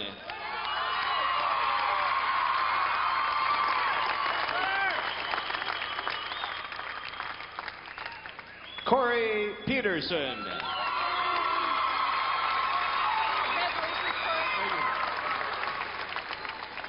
Luke Murray.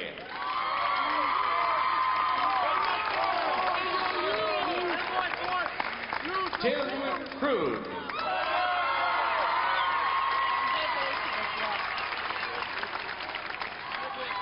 Mike Crowley.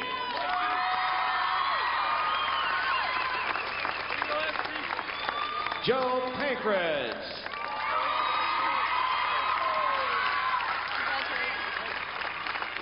Brian Young.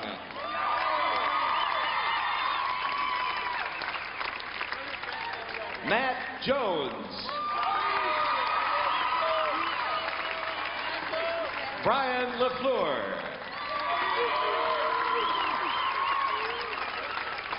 John de St. Hubert.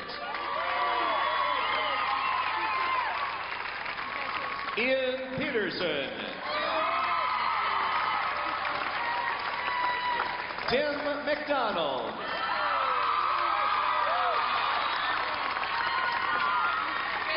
Dan Treble. Joe Bianchi.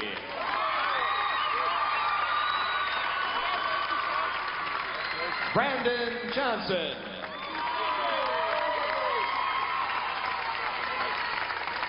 Scott Hoy. Court Lundeen. Nick Checo.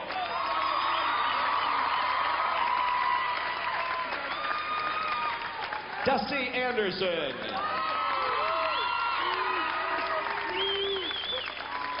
Randy Keppel.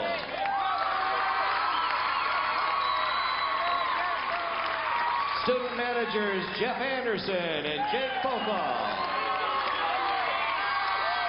And ladies and gentlemen, how about a nice hand for head coach Terry Cullen of Moorhead and Tom Sanderdalen of Jefferson for an outstanding season. And now, the Jefferson captains, please come forward to receive our championship trophy.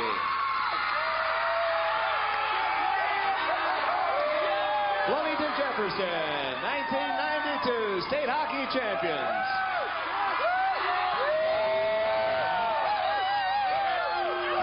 That concludes the award ceremony. We thank you for your attention. Drive home safely. And good evening. Well, we will, Dick Stanford, and thank you for yours. The final score, the Bloomington Jefferson Jaguars 6, the Moorhead Spuds 3. There goes the hardware, the Tier 1 champions of 1992 Minnesota high school hockey, the Jaguars of Bloomington Jefferson. It's over. We'll be back from the Civic Center in just a moment. Raisin Bran is Raisin Bran. What's this? Total Raisin Bran, huh? Big crisp flakes, lots of raisins. Now this is amazing. Total Raisin Bran has 100% of lots of vitamins and minerals. And Kellogg's has only one. I'm surprised. Total Raisin Bran. The Raisin Bran with the total difference. I just assumed they were all the same, but they're not. When it's time for redecorating, Menards has you covered. Abitibi vinyl decorator panels give you the look of wallpaper, now just $10.88. Mist tile boards are perfect for the kitchen or bath, just $14.99. Dutch Boy Confident paint is on sale, too. It goes on fast and easy, plus it's guaranteed for 6 years. Latex flat is just $6.99 a gallon. Redecorate and save on paint and paneling from Menards. Save big money at Menards. Where do we go for the elite of treats? Dairy Queen.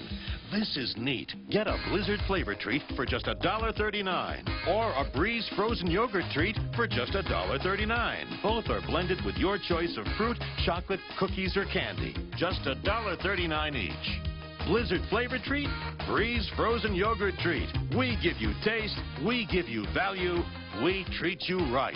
Dairy Queen. This year belongs to the Bloomington Jefferson Jaguars. The Jaguars 6 and the very good Moorhead Spuds 3. That's our final score, and the celebrating down in the southern suburbs of the Twin Cities, or at least Bloomington, will be going on for quite a while. Welcome back to the St. Paul Civic Center, and as the crowd starts to file out, Louis, we remember a game that started out just sizzling in its pace. That's right. Both these teams have great speed and they have good tenacity. Each of them had been looking to the other for a couple of years. They knew that the other team was capable of beating them. They each had to be at the top of their game. It was a sizzling pace back and forth, absolutely going seesaw back and forth until Joe Bianchi broke it open. Bianchi scoring a pure hat trick, the fastest ever in the history of the championship game. That's our Bryant Cool play of the game. And Joe D. St. Hubert from behind the net feeds Bianchi out front. Bianchi owls in perfect position around the net. He loves to be in front of the net. He follows plays up well. He found the opening. That was his pure hat trick. He had 3 in a row, and all of them came from a total of about 15 feet. Our Bryant Cool play of the game is brought to you by Bryant and your local Bryant heating and air conditioning dealers. So Bianchi made the state tournament team, as you saw. He's a sophomore. He's going to be better. A lot of sophomores on that team. We mentioned at the top of the telecast, but worth repeating, I think, that these were the 2 best Bantam teams in the state a couple of years ago. Jefferson beat Moorhead in the state final. 49th straight win at that time for Jefferson, which went on for some more. And boy, those feeder systems, that's just the heart and soul of high school hockey anymore, isn't it? That's right. And I was talking to Bill Mack today. I saw his son at the hockey game, and he was talking about the Pee-wees and Bantams at Jefferson right now are rated #1 in the state. Here we go. If you go up to Moorhead, their feeder system is as good as it's ever been. And you look at both of these teams, they've got 15 or 14 underclassmen each. And so you know that they're capable of being back here. They come through tough divisions. They do. They have to really get honed up, and their games get sharp because they play tough competition all the way. They get a loss here, a loss there. They go back and avenge it. And so right now you'd have to say that these guys are going to be back here. Bloomington Jefferson 6, Moorhead 3. That was the final. The guy on the losing end of that has still had an outstanding program this year. We mentioned earlier the coaches voted him 1992 Minnesota High School Hockey Coach of the Year today. He is downstairs now with Tom Reed. Well, thank you, Doug. And we are with Terry Cullen right now. And, Terry, nobody said this was going to be an easy game, and it certainly wasn't. No, that's for sure. I thought Jefferson played outstanding. They're really big and strong, and that was really difficult for us to play against them because we don't have that kind of size. When you came into the game, did you ever have any type of attack that you were trying to perform against the Jaguars? Well, we knew we had to play well without the puck, especially in our end. We knew we had to contain them, keep them outside. And we thought with our quickness down low, we'd be able to create some opportunities. But when we got behind it, by 3 and 4, their goal, it got really difficult because they're so hard to penetrate. Their defensemen are really good. Well, we've got a good player down here as well, and that's Brian Bonin, who's with us right now, and he's got a couple of questions for you as well. I was just wondering, Coach, back in that second period, the Jaguars seemed to break it open. Do you think there was one key factor in that period? Well, I don't know. I really thought that we had some things starting to go our way. We were down 1, and then I thought we were getting some momentum. I thought we had more chances in the second than we had in the first, and I thought our quickness was starting to, become more obvious. And then they got one, and they got another one, and they took a lot of the wind out of our sails. And as I said a little earlier, their defensemen are so strong, they're so tough to get around, that it became really difficult to get in on them at all. Coach, one thing also that Lewis alluded to, and I've mentioned, that these teams have seen each other before. They know each other because of your feeder programs and the fact that state Bantam champions a couple of years ago. So these players really get to know each other through the years. You've got a young hockey club, so you've got some good things to look forward to yet. Well, we certainly do. We have absolutely nothing to be ashamed of. We come out in the third period and played very well.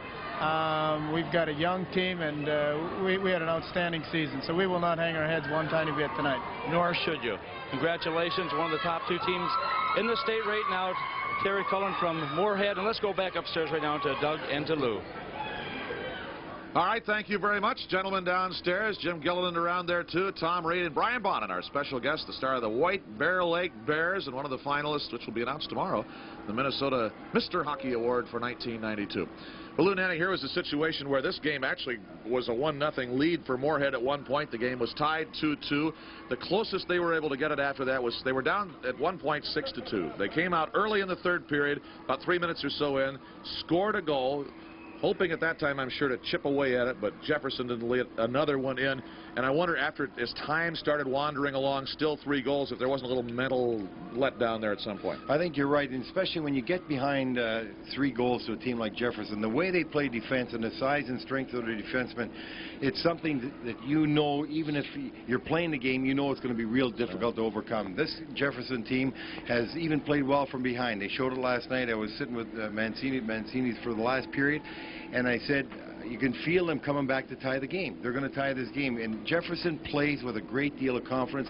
I believe they got just a little more confidence, maybe because of their experience and leadership at this time than any other club, and especially than Moorhead. But Moorhead's a great hockey team. I really think that you're going to see both these teams back here because they got the capabilities, and they got some youngsters here that showed a lot of poise during this tournament. It's great working with you. We haven't worked together since the Stanley Cup Finals. Yeah, It's great a lot of fun. Okay. Really enjoyed that. Lou Nanny, my partner on the game tonight. He's on his way, Nick. It'll just be a few minutes. Get those steaks ready, Nick. 6-3, Bloomington Jefferson is the final. We'll be right back.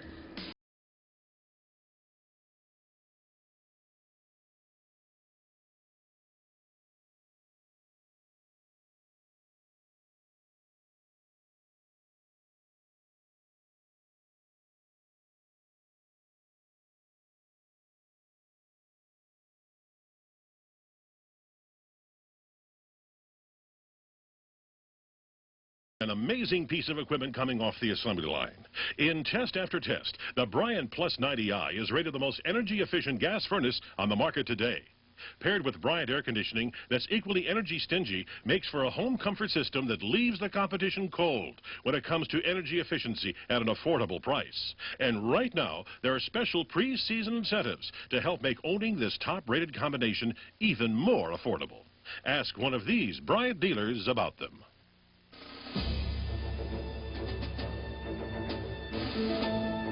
It happens every morning in London, Paris, and Madrid, just as the city starts to stir. In Munich, Manchester, Zurich, and Brussels, just as the business day begins. In Glasgow, Stockholm, Frankfurt, and Milan, as the new day arrives, so do we. American Airlines, with more non-stops from across the U.S. to Europe than any other airline. And beginning June 8th, we'll also arrive in Berlin. So fly the one airline with more non-stops to more of Europe than anyone. American Airlines. Something special to Europe.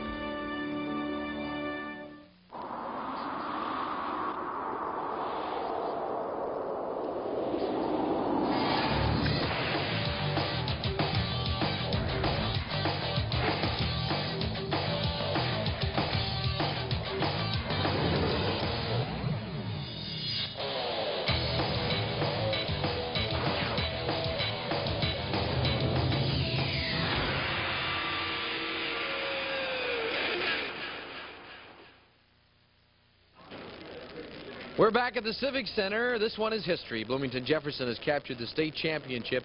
In the final game, it was 6-3 over Moorhead. Much anticipation. These two teams were expected to get here, and they did. Jefferson played brilliantly. A lot was expected of them, and they came through. Well, your Coca-Cola bottler would like to thank and congratulate all the schools that made it to the state tournament this year. We salute the schools that brought us this exciting tournament. These schools have it all. From Tier 1, Moorhead, Rochester, Mayo, Bloomington, Jefferson, Apple Valley, Hill Murray, Cloquet, Eden Prairie, and Blaine. From Tier 2, Roosevelt of Minneapolis, Rosemont, Orono, Matamidi, Alexandria, Cambridge, Greenway of Coleraine, and New Ulm. These schools have it all, and this year, Minnesota, we've got it all. Coca-Cola Classic can't beat the real thing. Channel 9, we've heard about the tournament. We know of it. It is the real thing. I know, Tommy, you've worked it before, and Brian, you've played in it, but this is my first experience, and it was wonderful. This is the showcase of prep sports here in Minnesota, and it was fun to be a part of it. It's fun to be a part of it also because there were two tiers this year, and it watched the differences in the players. One thing I should clarify right now, when I went on the ice with Joe Bianchi, I gave the wrong information. I was given the wrong information at the last moment, but Joe Bianchi did break the record held by John Mayasich back in 1951 on the pure hat trick. John with about 13:32 on his, and the reason I didn't know it was that time because I wasn't born in 1951. But, you know, this was a tremendous tournament, and I think Bloomington Jefferson had a lot of pressure on them coming into into this tournament. They were rated #1, and they certainly showed why they were rated #1 as being the state champions in 1992. Exceptionally young team too, Brian, and I know you sat there watching the celebration at the end and you said that's got to be an unbelievable feeling, because you were from a team that was talented enough at White Bear Lake, and things broken right. That could have been you, and I know you were feeling a little emptiness, but a lot of appreciation for those guys who came through and some of who you've gotten to know through the years playing against them. Well, this is a very young team, and I think we could look at maybe both of these teams being back in the tournament again next year. Jefferson with the edge tonight, and with the edge maybe back in ABAM. But you never know what will happen in the up-and-coming years with these young programs. The teams are playing both very well, and it just so happens that Jefferson came out on top tonight. Moorhead certainly will have plenty of motivation to get another one back, because they had that Bantam game and they had the loss tonight, but they have a great program going. Thank you, Tom. Thank you, Brian. We've enjoyed it here. Let's take a break right now and tell you that you're still part of the exciting 1992 coverage of the Minnesota State High School hockey tournament.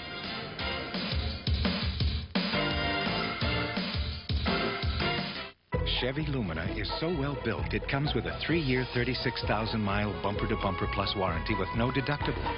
So you can count on it, no matter what it has to go through. Dad, can I borrow the car tonight? The cars more people depend on. Want to drive one? The less? Piece of cake. Lease it and pay less every month. How? How else? With Smart Lease by GMAC. Faster days, Chevy.